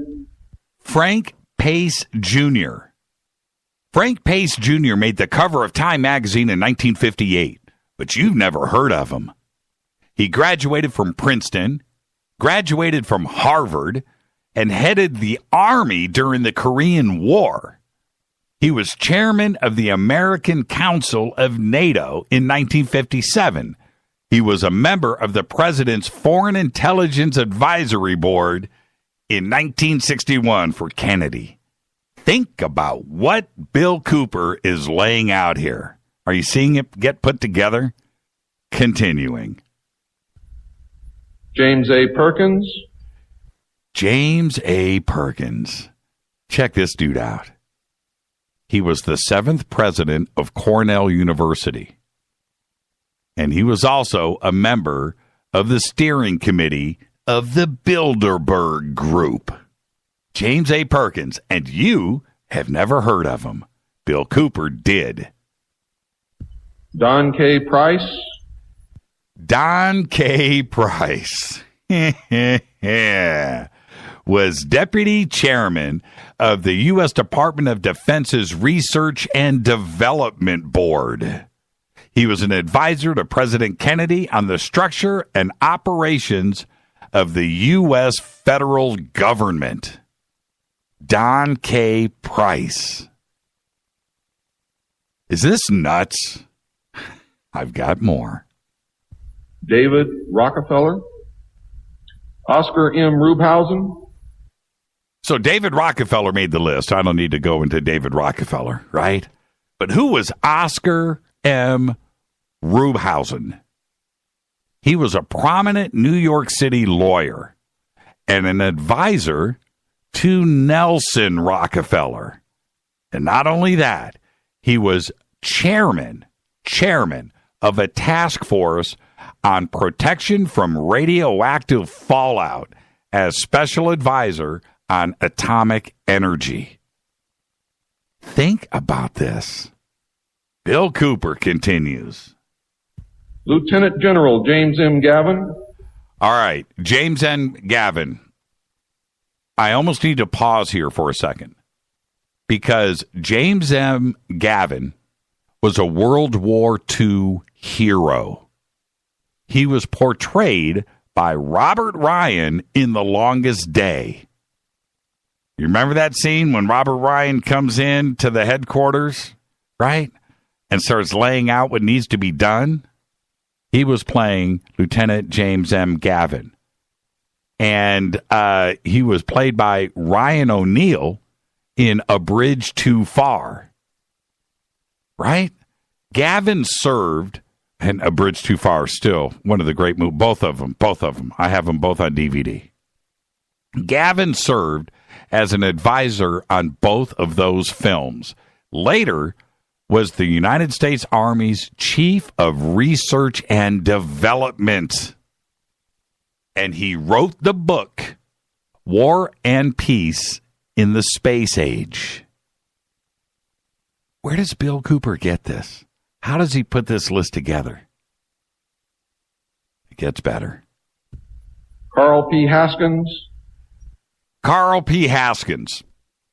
Carl P. Haskins served as president, research director, and chairman of the board of Haskins Laboratories from 1935 until 1987. He was director of E.I. DuPont from 1971 to 1981 and research professor at Union College for 20 years. In 1956, He was appointed to the presidency of the Carnegie Institution of Washington, a position he held until 1971. Where do you get this name from? Where does this... I'm telling you, this list is so compelling, and I'm only halfway through. Here we go. James T. Hill, Jr. James T. Hill, Jr. was a lawyer and general counsel with the United States Department of the Navy, general counsel, and the United States Department of the Air Force, and assistant secretary of the Air Force. General counsel, the lawyer, the attorney for the Navy and the Air Force. That's exactly who you would need on this panel. Think about that. Joseph E. Johnson. Joseph E. Johnson, I have tried to nail down over the years. Can't find anything on this guy. Joseph E. Johnson, by most accounts that you can find out there, was a Civil War hero that died in like 1870. Okay, so the Joseph E. Johnson here that Cooper has referred to more than once, I can't find anything on. I can't. You can search Joseph E. Johnson UFO, Joseph E. Johnson Defense, Joseph E. Johnson Military, Pentagon, Washington, Diplomat, Bank. You can do whatever you want. This guy is a ghost. Joseph E. Johnson. Mervyn J. Kelly. Mervyn J. Kelly. He was an American physicist and director, are you ready, of Bell Labs. He was director of Bell Labs from 1951 until 1959. You know what happened in 1947 because he was part of it. In 1947, right after the Roswell crash, he formed the research group which developed the transistor along with William Shockley. Now, it's one thing to have William Shockley's name here, but he's not on the panel. It's Mervyn J. Kelly that is. Check out this next guy, Frank. Frank Altschul. Frank Altschul. Frank Altschul you've never heard of. And don't tell me that you have. Frank Altschul and his family runs under the radar. Super uber rich. The real money. In 1961, Altschul donated, in 1961, he donated $500,000 to Yale University. $500,000 in 1961. I don't know what that is in 2016 dollars, but it's big, big bucks. And then in 1964, he donated another $500,000 large to Williams College. Then in 1969, donated $1 million to the Mount Sinai School of Medicine. And then dumped a ton of cash. Donated heavily to the Stanford Observatory in Connecticut. Now, why would he do that? Well, you know what? That's not all about Frank Altschul. Frank Altschul, to top it all off, he was the vice president and secretary of the Council on Foreign Relations. Yeah, man. Continuing. Hamilton Fish Armstrong. Hamilton Fish Armstrong was the managing editor of Foreign Affairs, the Journal of the Council of Foreign Relations, for 50 years. 50.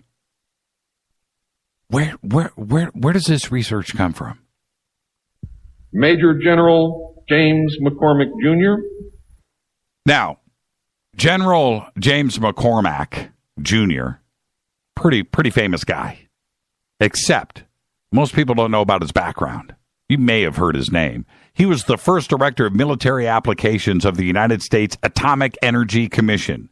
He originated the proposal that the National Advisory Committee for Aeronautics be used as the basis for a new space agency.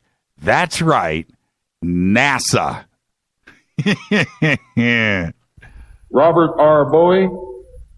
Robert R. Bowie was a member of the Council of Foreign Relations, the Trilateral Commission, the American Law Institute, and the American Academy of Diplomacy. Take that. McGeorge Bundy. McGeorge Bundy. I've talked about him a couple of times already in the show. He was an American expert in foreign and defense policy, serving as the United States National Security Advisor to President John Kennedy and Lyndon B. Johnson from 61 through 66, and later a scholar in residence at, once again, the Carnegie Corporation. William A.M. Burden. William A.M. Burden served as a trustee of Columbia University, right? Okay. Director of the Council of Foreign Relations and chairman of the Institute for Defense Analysis. John C. Campbell. John C. Campbell, no information found. Another ghost. Thomas K. Findletter. Thomas K. Findletter. Check this dude out. President John F. Kennedy's appointed ambassador to NATO. George S. Franklin, Jr. George S. Franklin, Jr., Harvard and Yale grad who spent years and years with the Trilateral Commission. I. Rabbi.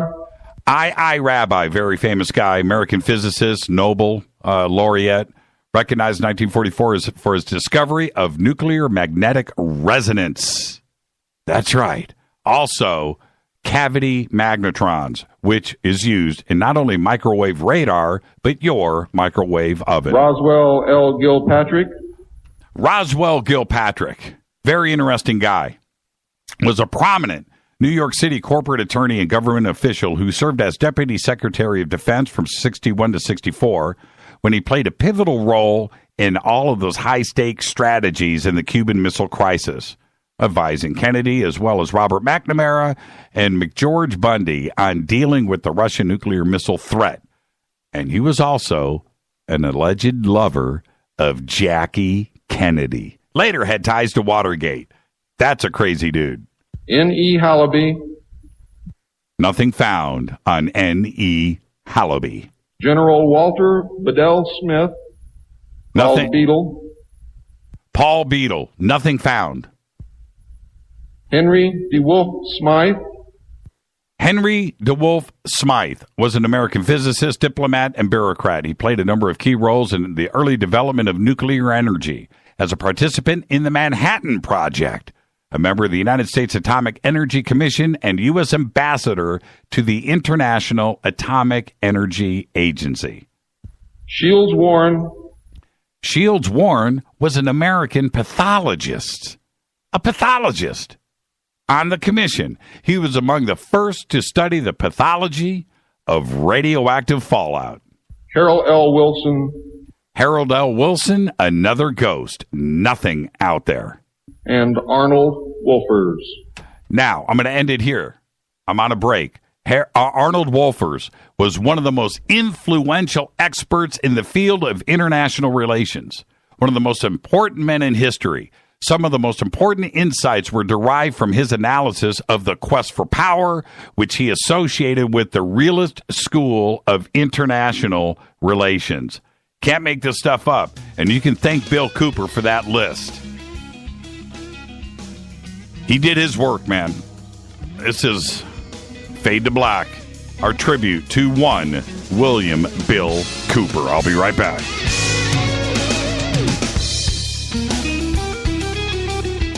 Hi everybody, this is Rob Halford, the Metal God on JimmyChurchRadio.com. KGRA Radio. Intelligent talk. Did you know 40% of all cancer could be prevented? That's a fact. Along with maintaining appropriate body weight and regular exercise, the American Institute for Cancer Research and the USDA confirm that eating 9 to 11 servings of fruits and vegetables every day is the key. Now ask yourself, am I at risk? How many servings of fruits and vegetables did I eat today? Balance of Nature has solved this problem and provides an easy and affordable way to consume over 10 servings of 31 different whole fruits and vegetables every day. Call now to find out how to get your free month's supply of Balance of Nature. Call 800-2468-751. That's 800-2468-751. Call now, 800-2468-751. Or go online to balanceofnature.com. Use promo code TSL. So, you love talk radio? Then you'll love TalkStreamLive.com. TalkStream Live is always on, 24/7 with the best streaming talk shows. Find your favorite talkers and discover some new ones. It's free, readily available online or on the smartphone or tablet. Finding your favorite talk shows all in one place has gotten a whole lot easier. Just go to TalkStreamLive.com. Be sure to download the free apps from Google Play or the iTunes App Store. So, you love talk radio? Then you'll love TalkStreamLive.com. TalkStream Live is always on, 24/7 with the best streaming talk shows. Find your favorite talkers and discover some new ones. It's free, readily available online or on the smartphone or tablet. Finding your favorite talk shows all in one place has gotten a whole lot easier. Just go to TalkStreamLive.com. Be sure to download the free apps from Google Play or the iTunes App Store. If your home has hard water, then it's likely that limescale is clogging your pipes, damaging your appliances, costing you hundreds of dollars each year. You can eliminate limescale in the entire house with HydroCare products available at Wave Home Solutions. Easy and efficient with no maintenance, no salts, no chemicals, and no coils. And you can buy with confidence from Wave Home Solutions. Performance guaranteed. Just go to bestwater411.com. That's bestwater411.com. Did you know that when you're on the road with limited data or Wi-Fi available, you can still listen to every minute of Fade to Black by just calling 605-562-4482. No smartphone, app, or internet needed. It saves your data plan and no extra cost if you have unlimited minutes. Just call 605-562-4482. You can listen to me, Jimmy Church, on any phone, anytime, anywhere. Go Beckley Tappy.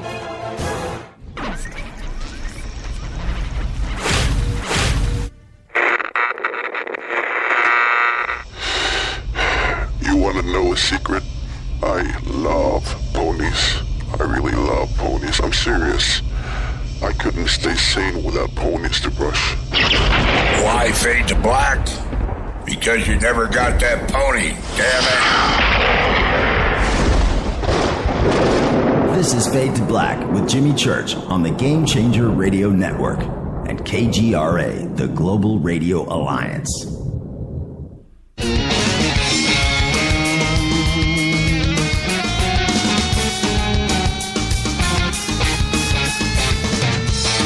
All right, welcome back. Doing my little tribute to William Bill Cooper. When you break down what I just broke down for you, I don't know, 30 names, and you break it down like that, and you look at you know, because in this speech, I should go back and just lay it out, because he just goes bam, bam, bam, bam, bam with the names, and I was pausing in between so I could help you out. But this, if you were sitting in the audience, this would just blow past you. It's just gone. It's gone into the ether. Now, today we have the internet, we have YouTube, and luckily the speech is out there. The tape. That it's a famous speech, and you can go and watch it. The tape is so degraded and so bad. The first time that I saw it, which was 20 years ago, the first time that I saw it, it was so bad it was inaudible. A lot of people have gone out there and tried to restore it, and there are different versions now online, and it's cleaned up quite a bit. But the names go right past you. And unless you're sitting there writing them down, you would have never done it, right? And unless you went out and got a transcription of his presentation, which he sold there, then you would never have it. Luckily, I broke it down for you today. But that's a crazy list. And a couple of these names that stand out for me, one of them is Arnold Wolfers. This dude is off the hook. I cannot stress enough Frank Altschul. this is somebody that you've never heard of, but now I've given it to you.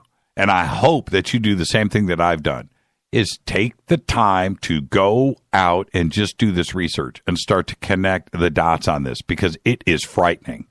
It is frightening. Now, I wanted to do this. Okay? Stay put. Here we go. Now, these aren't bad guys. They were a study group. And the first MJ-12 was not made up of bad guys. They were made up of concerned Americans. What happened later became bad.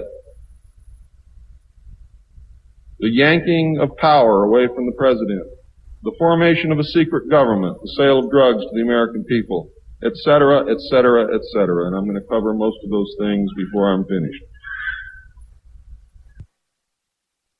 Plans were formulated to defend the earth in case of invasion. Great difficulty was encountered in maintaining international secrecy. International secrecy. It was decided that an outside group was necessary to coordinate and control international efforts in order to hide the secret from the normal scrutiny of governments by the press. The result was the formation of the secret ruling body, which became known as the Bilderberg Group. The group was formed and met for the first time in 1952. They were named after the first publicly known meeting place, the Bilderberg Hotel. That public meeting took place in 1954. They were nicknamed the Bilderbergers. The headquarters of this group is in Geneva, Switzerland. The Bilderbergers evolved into a secret world government that now controls everything. The United Nations was then and is now an international joke. Now, for something like this to be written in 1989, you need to stop and take notice, because he continues on. Beginning in 1953, a new president occupied the White House. He was a man who used a structured staff organization with a chain of command. His method was to delegate. Remember, Bilderberg, 1952. This is 1953. First meeting, 1954. He made his decisions, but only when his advisors were unable to come up with a consensus. His normal method was to read through or listen to several alternatives and then approve one. Those who work closely with him have stated that his favorite comment was, "Just do whatever it takes." He spent a lot of time on the golf course. This was not unusual for a man who had been a career Army guy with the ultimate position of Supreme Allied Commander during the war, of course, right? A post which had earned him 5 stars. The president was General of the Army Dwight D. David Eisenhower.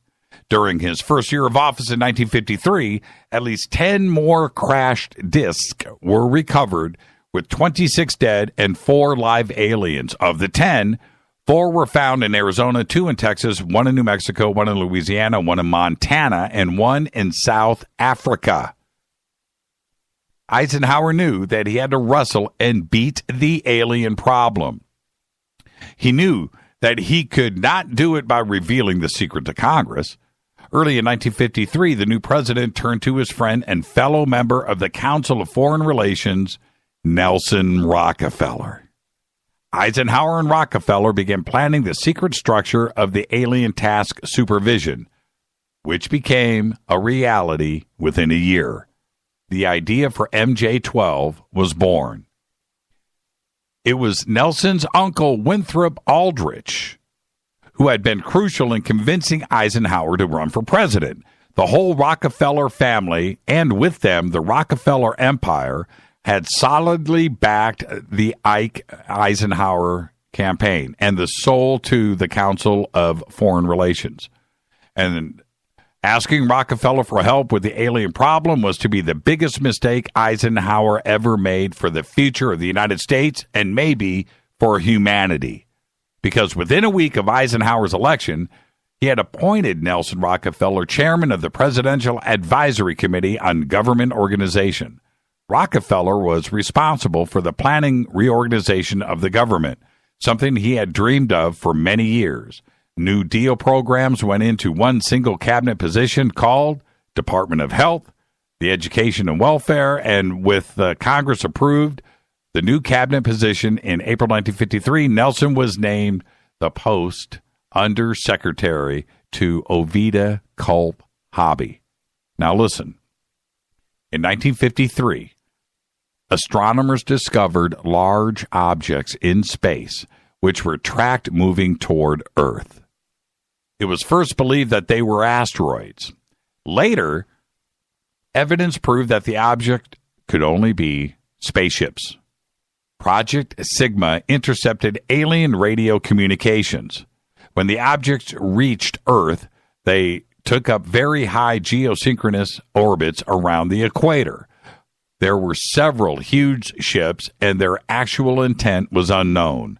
Project Sigma and a new project, Plato, through radio communications using the commuter binary language, were able to arrange a landing that resulted in face-to-face contact with alien beings from another planet. That landing took place in the desert. The movie, Close Encounters of the Third Kind, is a fictionalized version of the actual event. Project Plato was tasked with establishing diplomatic relations with this race of space aliens. A hostage was left with us as a pledge that they would return and formalize a treaty. In the meantime, this is quoting Cooper, a race of humanoid aliens landed at Homestead Air Force Base in Florida. That's right, Homestead, and successfully communicated with the U.S. government. This group warned us against the race orbiting the equator and offered us help with our spiritual development. They demanded that we dismantle and destroy our nuclear weapons as the major condition now. They refused to exchange technology, citing that we were spiritually unable to handle the technology we already possessed. These overtures were rejected on the grounds that it would be foolish to disarm in the face of such an uncertain future. There is no track record to read from. It may have been an unfortunate decision. A third landing occurred at Muroc, now Edwards Air Force Base, took place in 1954. The base was closed for 3 days and no one was allowed to enter or leave during that time. The historical event has been planned in advance and details of a treaty had been agreed upon. Eisenhower arranged to be in Palm Springs on vacation. On the appointed day, the president was spirited to the base. The excuse was given to the press that he was visiting a dentist. Witnesses to the event have stated that 3 UFOs flew over the base and then landed. Anti-aircraft batteries were undergoing live fire training, and then startled personnel actually fired at the crafts as they passed overhead. The shells missed, and no one was injured. President Eisenhower met with the aliens on February 20th, 1954, and a formal treaty between the alien nation and the United States of America was signed. We then received our first alien ambassador from outer space. He was the hostage that had been left at the first landing in the desert. His name was His Omnipotent Highness Krill, or Krill, pronounced Krill or Krill. If you've heard this speech before, you know what I'm saying now. In the American tradition of disdain for royal titles, he was secretly called Original Hostage Krill, or Krill, with a C or a K. Shortly after meeting President Eisenhower, he suffered a heart attack. 4 other present at the meeting were Franklin Allen of the Hearst newspapers, Edwin Norris of the Brookings Institute, Gerald Light of the Metaphysical Research fame, and Catholic Bishop McIntyre of Los Angeles. Again, Cooper is naming names. Their reaction was judged as a microcosm of what public reaction might be. Based on this reaction, it was decided that the public could not be told. Later studies confirmed the decision was sound. An emotionally revealing letter written by Gerald Light spells out everything in chilling detail. And I'm quoting here. My dear friends, I have just returned from Muroc. The report is true, devastatingly true. I made the journey in company with Franklin Allen of the Hearst papers and Edwin Norris of the Brookings Institute Truman's erstwhile financial advisor, and Bishop McIntyre of Los Angeles. Confidential names for the present, please. When we were allowed to enter the restricted section after about 6 hours in which we were checked on every possible item, event, incident, and aspects of our personal and public lives, I had the distinct feeling that the world had come to an end with fantastic realism. For I have never seen so many human beings in a state of complete collapse and confusion, as they realized that their own world had indeed ended with such finality as to beggar description. The reality of other plane aeroforms is now and forever removed from the realms of speculation and made rather painful part of the consciousness of every responsible scientific and political group. During my first 2 days of the visit, I saw 5 separate and distinct types of aircraft being studied and handled by our Air Force officials, with the assistance and permission of the Etherians. I have no reactions to express. It has finally happened. It is now a matter of history. President Eisenhower, as you may have already know, was spirited over to Morocco one night during his visit to Palm Springs recently. And it is my conviction that he will ignore the terrific conflict between the various authorities and go directly to the people via radio and television. If the impasse continues much longer. Now, from what I could gather, an official statement to the country is being prepared for delivery about the middle of May. I'm continuing. We know that no such announcement was ever made. The Silence Control Group won that day. We also know that there were 2 more ships for which we can find no witnesses. They either landed sometime after the 3 or were already on the base before the 3 landed. Gerald Light specifically states that 5 ships were present and were undergoing study by the Air Force. His metaphysical experience is evidence in what he calls the entities Etherians. Gerald Light capitalized Etherians, and he did in the letter. You can't see it here. Calling attention to the fact that these beings might have been viewed as gods by Mr. Light. Now, there's another point that I want to make here that Bill Cooper makes throughout not only the hour of the time, but in different public presentations. And it's also here in this paper. Because he talks about the alien emblem. And the alien emblem was known as the trilateral insignia. Trilateral. The Trilateral Commission. The alien emblem was known as the trilateral insignia and was displayed on the craft and worn on the alien uniforms. Both of those landings and the second meeting were filmed. These films exist today. We've all heard rumors about these films being out there, and several people have seen them. They almost went public in 1972. There you go. The treaty stated that the aliens would not interfere in our affairs and that we would not interfere in theirs. We would keep their presence on Earth a secret. They would finish us with advanced technology and would help us, listen to this, in our technological development.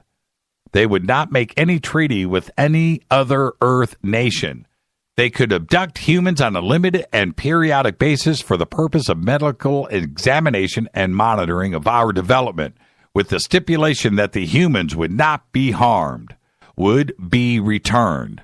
They would be returned to their point of their abductions, and they would have no memory of the event, and that the alien nation would furnish Majesty 12 with the list of all human contacts and abductees on a regularly scheduled basis. It was agreed that each nation would receive the ambassador of the other for as long as the treaty remained in force. It was further agreed that the alien nation and the United States would exchange 16 personnel with the purpose of learning each other. The alien guests would remain on Earth. The human guest would travel to the alien point of origin for a specified period of time, then in return, at which point a reverse exchange would be made. A reenactment of this event was dramatized in the movie Close Encounters of the Third Kind. A tip-off to who works for whom can be determined by the fact that Dr. J. Allen Hynek served as the technical advisor for the film. I noticed that the top secret report containing this official version of the truth of the alien question, entitled Project Grudge, which I had read while in the Navy, was co-authored by Lieutenant Colonel Friend and Dr. J. Allen Hynek, who was cited as a CIA asset attached to Project Grudge. Dr. Hynek, the one who debunked many legitimate UFO incidents when he functioned as the scientific member of Project Blue Book, Dr. Hynek is the man responsible for the infamous "it was only swamp gas" statement. Well, it was agreed that the bases would be constructed underground for the use of an alien nation, and that the two bases would be constructed for the joint use of the alien nation and the United States government. Exchange of technology would take place in the jointly occupied bases. These alien bases would then be constructed under the Indian reservations and Four Corners area of Utah, Colorado, New Mexico, and Arizona, and one would be constructed in an area known as Dreamland. Dreamland was built in the Mojave Desert near or in a place called Yucca. I cannot remember if it was Yucca Valley, Yucca Flat, or Yucca Proving Ground, but Yucca Valley is what I always seem to want to say. More UFO sightings and incidents occur in the Mojave Desert of California than any other place in the world. So many, in fact, that no one even bothers to make reports. Anyone who ventures into the desert to talk to the residents will be astounded by the frequency of activity and with the degree of acceptance demonstrated by those who have come to regard UFOs as normal. All alien areas under complete control of the Naval Department, according to the documents I read. All personnel who work in these complexes receive their checks from the Navy through a subcontractor. The checks never make reference to the government or the Navy. Construction of the bases began immediately, but progress was slow. Large amounts of money were made available in 1957, were continued on the Yellow Book. Project Red Light was formed and experiments in test flying alien craft, and that was begun in earnest. A super top secret facility was built at Groom Lake in Nevada in the midst of the weapons test range. It was codenamed Area 51. The installation was placed under the Department of the Navy, and all personnel required a Q clearance as well as executive presidential called Majestic approval. This was ironic due to the fact that the President of the United States does not have clearance to visit the site, still doesn't. The alien base and exchange of technology actually took place in an area codenamed Dreamland above ground, and the underground portion was dubbed the Dark Side of the Moon. According to the documentation I read, at least 600 alien beings actually reside full-time at this site, along with an unknown number of scientists and CIA personnel. Due to the fear of implantation, only certain people were allowed to interface with the alien beings, and those personnel are watched and monitored continuously. The Army was asked to form a super-secret organization to furnish security for the alien task projects. This organization became the National Reconnaissance Organization, based at Fort Carson, Colorado. The specific teams trained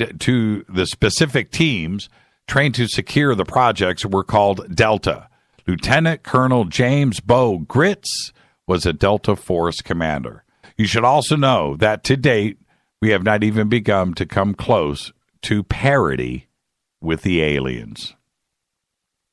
I'm gonna jump forward to another part of the presentation, because he then says, well, actually, hold on.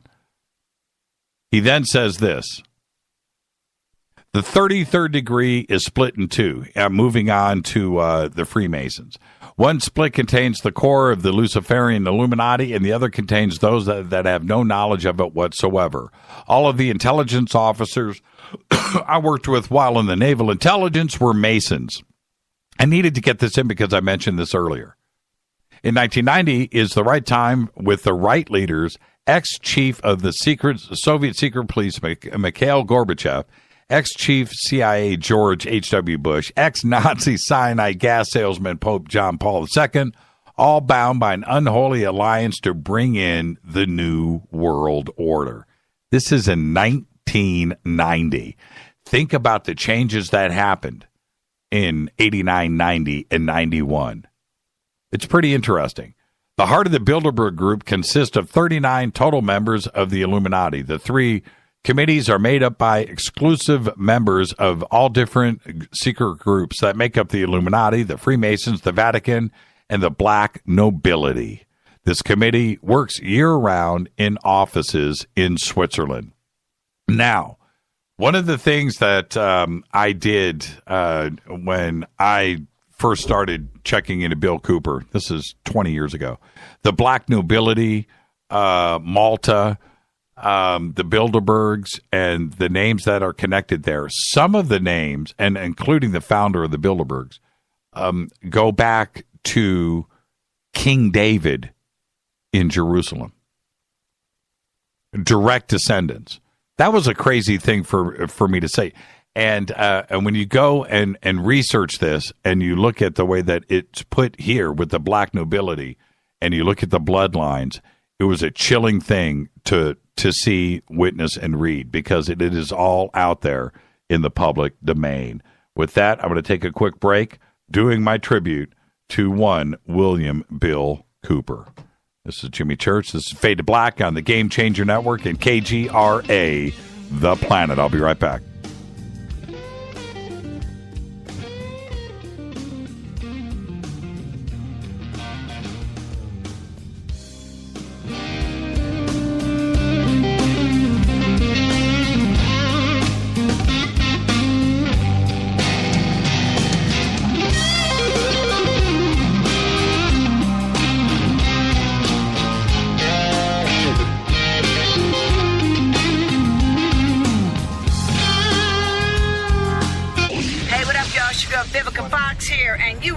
To my boy, Jimmy Church, on jimmychurchradio.com.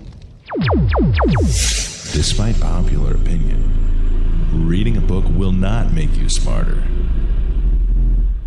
But listening to Jimmy Church will. Does your basement or crawl space have a damp, musty smell? Well, watch out! That's a sign of too much moisture and not enough ventilation. And that can mean increased mold growth and the buildup of harmful toxins and gases. Don't bother with a dehumidifier. It just circulates the same unhealthy air. Now there's a better way to remove these dangers and odors. It's with the computerized Wave Moisture Control Unit that reduces moisture and expels pollutants. We replaced our old dehumidifier with the Wave unit, and in only 3 weeks, our basement is dry and the musty smell is gone. Wave units require no maintenance, no buckets of water or filters, and costs only pennies a day to run. Breathe better, live healthier with an affordable, no-maintenance Wave unit. Call 888-618-WAVE, 888-618-WAVE, or visit mydryhome.com. mydryhome.com. Ride the wave. Wave Home Solutions for a healthy, comfortable home. What's up, Fadernauts? Studio Dome loves Fade to Black and the F2B audience so much that they have put together the ultimate stereo Bluetooth system. They've done it just for you. Man, check this out. The Studio Dome SBB2 stereo system is here. It's featuring 2 Studio Boombox 2 SBB2 wireless Bluetooth speakers, packed in its own custom hardshell case. This Studio Dome system features the very latest in stereo Bluetooth technology. The 2 full-range boomboxes are in true wireless stereo. You've got to hear this. It's amazing. It's just $129, and use the promo code JCRTWS, and you'll also get free shipping. It's simple. Just go to jimmychurchradio.com, click on the Studio Dome banner. Go Beckley Tepe. This is Kristen, Erica, Brittany, Gabby, and you're listening to jimmychurchradio.com. It's not a lifestyle we chose. We were born this way. KGRARadio.com.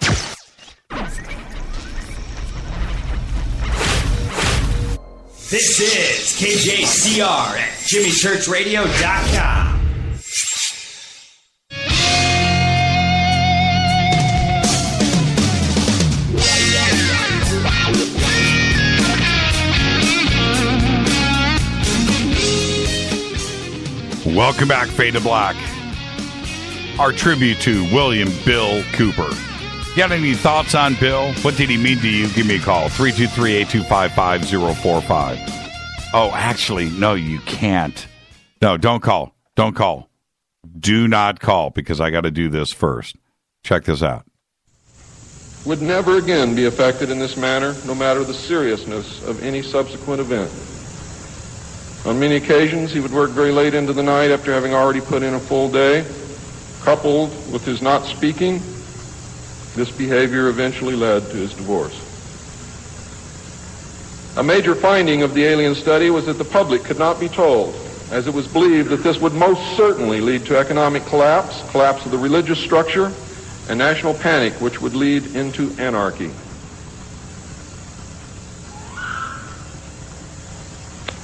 Secrecy thus continued. An offshoot of this finding was that if the public could not be told, then the Congress could not be told. Thus, funding for the projects and research would have to come from outside the government. There's some things beginning to fall into place. Without aliens, you cannot make sense of anything else that's been happening for the 44 years. You put the aliens in the middle of this stuff and you've got all the answers, every one of them. In the meantime, money was to be obtained from the military budget and from CIA confidential non-appropriated funds. Another major finding was the aliens were using humans and animals for a source of glandular secretions, enzymes, hormonal secretions, blood, and in horrible genetic experiments. The aliens explained these actions as necessary to their survival. What I'm going to tell you now is very sad if it's true, because I am unable to weed through the lies and deception and really find the truth. All I know is what they told us. They stated that their genetic structure had deteriorated and that they were no longer able to reproduce. They stated that if they were unable to improve their genetic structure, their race would soon cease to exist. We looked upon their explanations with extreme suspicion. Since our weapons were literally useless against the aliens, MJ-12 decided to continue friendly diplomatic relations with them until such time as we were able to develop a technology which would then enable us to challenge them on a military basis. Overtures would have to be made to the Soviet Union and other nations to join forces for the survival of humanity. In the meantime, plans were developed to research and construct two weapon systems using conventional and nuclear technology, which would hopefully bring us to parity. The results of the research were projects Joshua and Excalibur. Joshua was a weapon captured from the Germans, which at that time was capable of shattering 4-inch thick armor plate at a range of 2 miles using low-frequency aimed sound waves. And it was believed that this weapon would be effective against the alien craft and beam weapons. Excalibur was a weapon carried by missiles not to exceed 30,000 feet above ground level, not to deviate from designated target more than 50 meters, that would penetrate 1,000 meters of tufa hard-packed soil such as that found in New Mexico, would carry a 1 megaton warhead, and was intended for use in destroying the aliens in their underground bases. Joshua was developed successfully but never used to my knowledge. Excalibur was not pushed until recent years, and now there is an unprecedented effort to develop this weapon. The people who are working on these weapons tell us that they have never been pushed so hard in their history working on any project than they are being pushed to develop Project Excalibur.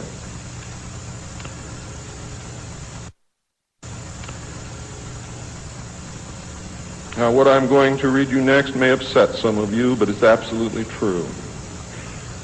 The events at Fatima in the early part of the century were scrutinized. On suspicion that it was alien manipulation, an intelligence operation was put into motion to penetrate the secrecy surrounding the event.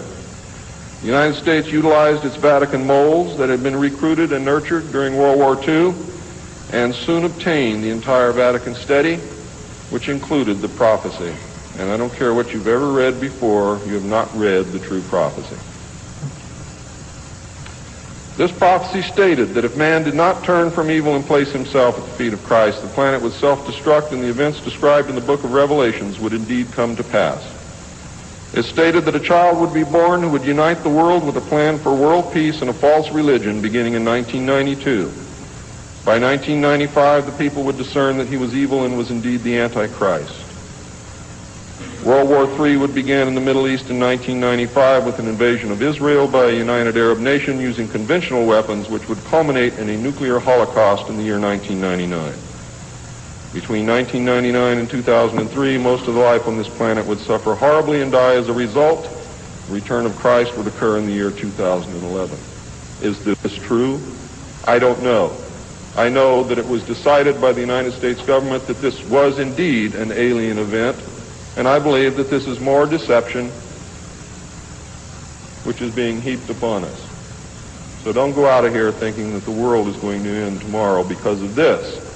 It might because of something else, and I'm going to talk about that, but not because of this.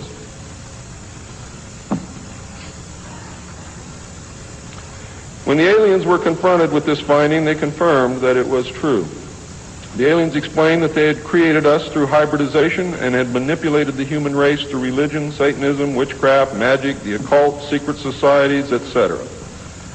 They further explained that they were capable of time travel and the events would indeed come to pass.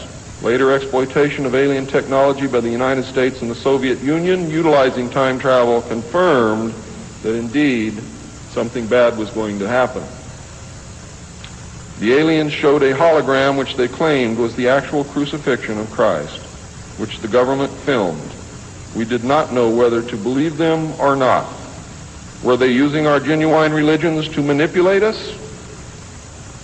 Or were they indeed the source of our religions with which they had been manipulating us all along? Or was this the beginning scenario of the genuine end times and the return of Christ which had been predicted in the Bible? No one knew the answer, and I don't know the answer either. A symposium was held in 1957, which was attended by some of the great scientific minds then living. It was held in Huntsville, Alabama. They reached the conclusion that by or shortly after the year 2000, the planet would self-destruct due to increased population and man's exploitation of the environment without any help from God or the aliens. By secret executive order of President Eisenhower, the Jason scholars were ordered to study this scenario and make recommendations from their findings. This was done. The Jason Society confirmed the finding of the scientists and made 3 recommendations called Alternatives 1, 2, and 3. Alternative 1 was to use nuclear devices to blast holes in the stratosphere from which the heat and pollution could escape into space. I'll buy heat, but I'll never buy pollution. Change the human cultures from that of exploitation into cultures of environmental protection. Of the 3, this was decided to be the least likely to succeed due to the inherent nature of man and the additional damage the nuclear explosions would themselves create. Alternative 2 was to build a vast network of underground cities and tunnels in which a select representation of all cultures and occupations would survive and carry on the human race. The rest of humanity would be left to fend for themselves on the surface of the planet. Alternative 3 was to exploit the alien and conventional technology in order for a select few to leave the Earth and establish colonies in outer space. I am not able to either confirm or deny the existence of batch consignments of human slaves which would be used for the manual labor in the effort as a part of the plan. The moon, codenamed Adam, would be the object of primary interest, followed by the planet Mars, codenamed Eve. As a delaying action, all 3 alternatives included birth control, sterilization, forced if necessary, and the introduction of deadly microbes to control or slow the growth of the Earth's population. AIDS is only one result of these plans. There are others. It was decided, since the population must be reduced and controlled, that it would be in the best interest of the human race to rid ourselves of the undesirable elements of our society. The joint U.S. and Soviet leadership dismissed Alternative 1, but ordered work to begin on Alternative 2 and 3 virtually at the same time. Those of you in the state of Washington who report hearing machinery underground are probably correct. Right here. Now, this is at the MUFON Symposium in 1989. As you can hear in the background, there's some yelling that starts to happen. Things are getting really heated. And if you can imagine yourself sitting there, there are shots of the audience. There's probably 1,000 or 1,500 people sitting there. It gets hot and it gets heated. And things start to happen. And if you are sitting listening to this presentation in 1989, just imagine what is going through your mind. Check out what happens next. In 1959, the RAND Corporation hosted a deep underground construction symposium. I have a copy of this symposium report, which I'm not supposed to have. Nevertheless, I have it, approximately this thick. In the symposium report, machines are pictured and described which could bore a tunnel 45 feet in diameter at the rate of 5 feet per hour in 1959. Just think what they can do now. It also displays pictures of huge tunnels and underground vaults containing what appear to be complex facilities and possibly even cities. It appears that the previous 5 years of all-out underground construction had made very significant progress by that time. The ruling powers decided that one means of funding the alien-connected and other black projects was to corner the illegal drug market. At this point, Cooper is dripping in sweat. It is pouring off of his face, and now he takes off his suit jacket. It's hot, and it's getting ready to get out of control.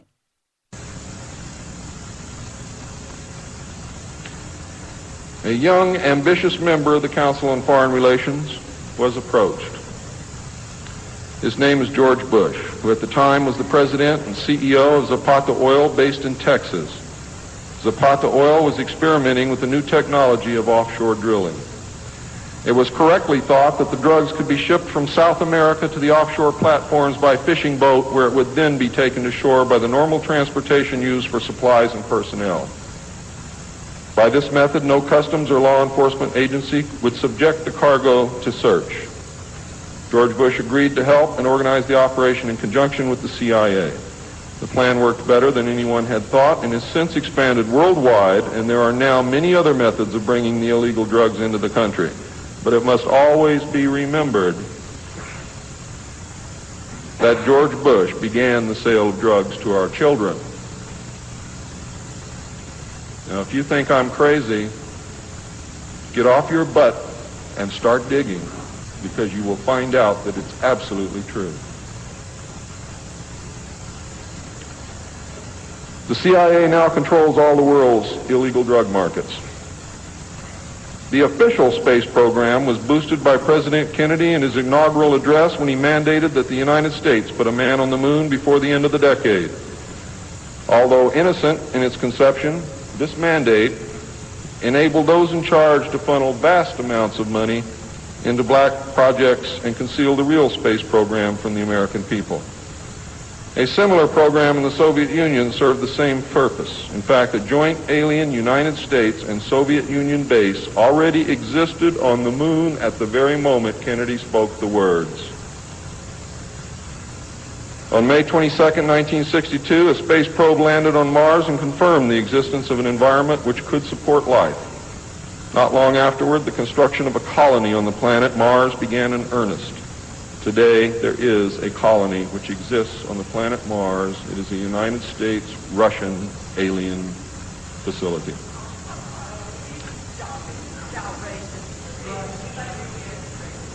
If you believe... Right there, you can hear the audience starting to yell back. Okay? Now, I am going to back this up. This is the MUFON Symposium. Listen to this. The real space program from the American people. A similar program in the Soviet Union served the same purpose. In fact, a joint alien United States and Soviet Union base already existed on the moon at the very moment Kennedy spoke the words. On May 22, 1962, a space probe landed on Mars and confirmed the existence of an environment which could support life. Not long afterward, the construction of a colony on the planet Mars began in earnest.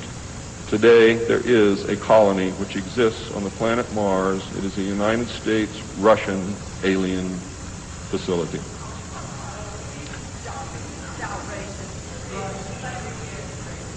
If you believe it's outrageous, stick around a few years.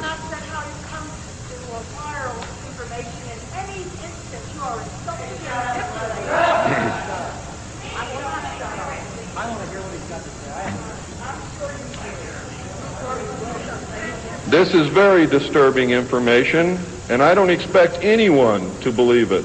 I don't expect one of you to believe what I'm telling you. And I knew that when I came here.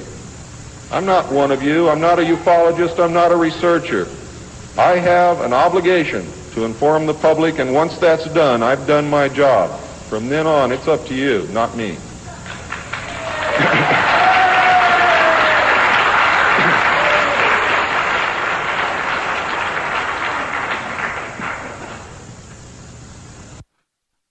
A fist fight nearly broke out, probably did, at the MUFON Symposium, and you can hear everybody yelling back and forth at each other. It was nuts. Here we go.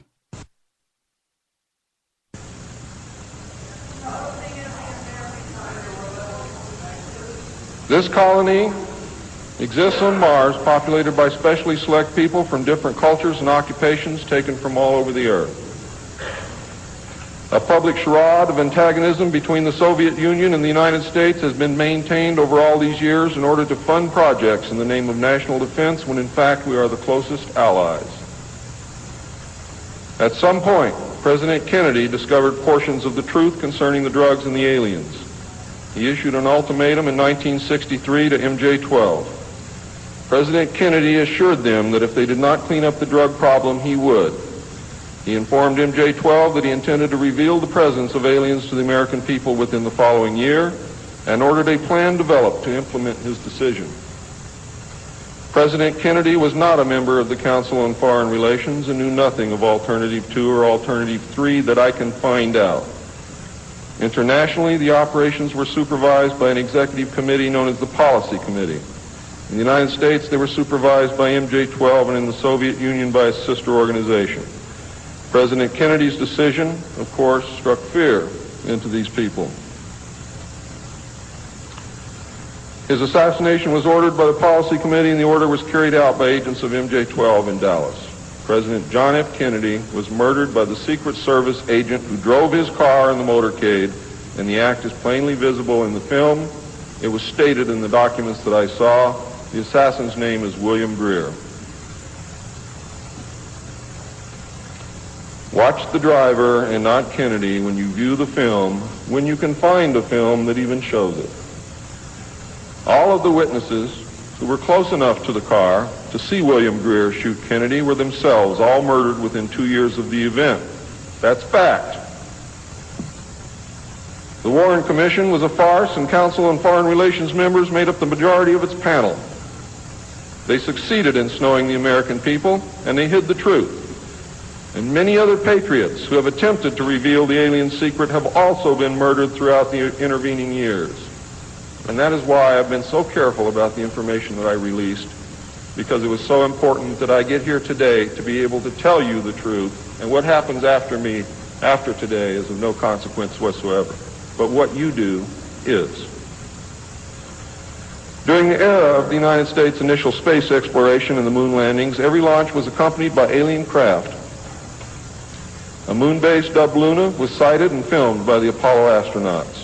Domes, spires, tall round structures which look like silos, huge T-shaped mining vehicles which left stitch-like tracks in the lunar surface, and extremely large, as well as small alien craft, appear in the photographs.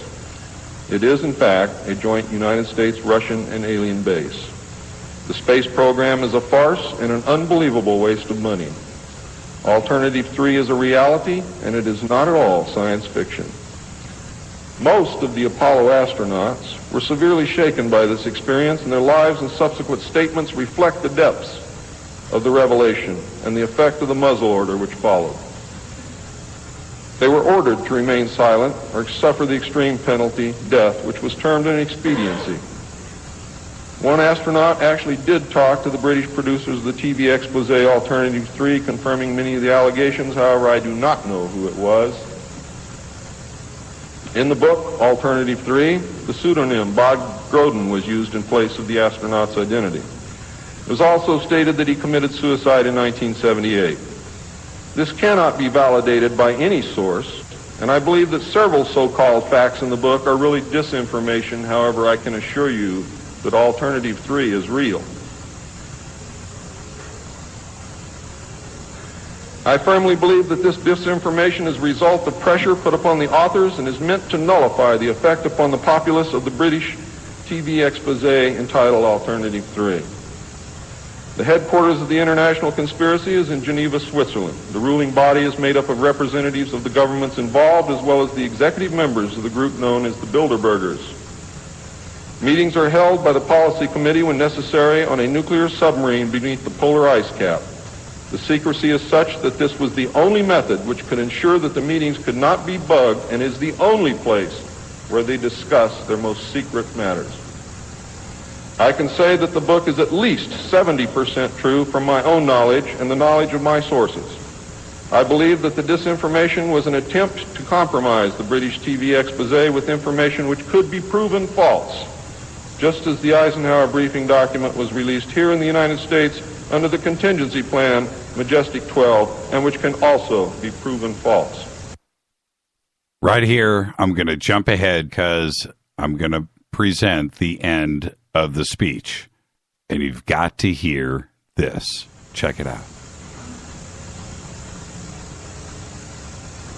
I'm gone past my limit. I'm not going to infringe upon the other speakers. The text of my speech will be on sale outside. I only have one message to give you. I don't care what you think of me. I don't care what you call me. I do care what you do with this information, because it is important to our survival as a species. It's important to our planet. It is important for the world. What happens to me is of no consequence, and I knew that when I started this. And over the last 17 years, I knew that someday I was going to have to get up and say this, whether I wanted to or not, whether I was afraid or not. Now I am here, and now it is done. And I feel an overwhelming relief. You now have the information. You can laugh at it. You can throw it in the trash can. You can burn my house down if you want to. But I am telling you right now, your future, your children's future, your grandchildren's future depends upon what you do with this information. Your own government is selling your children drugs, and you don't seem to care. Your own government has given away the power of the people, and you don't seem to care. There is an apathy that is running rampant in this country that is deadly, whether or not there are aliens.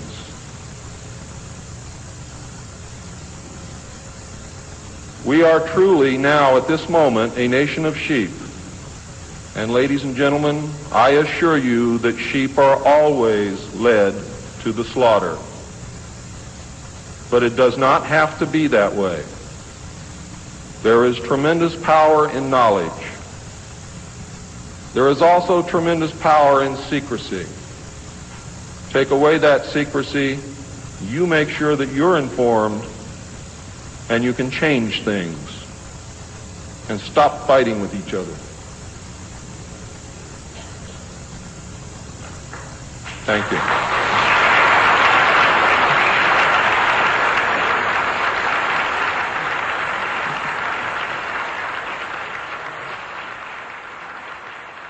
Bill Cooper was shot to death on November 6th, 2001, on the front porch of his home.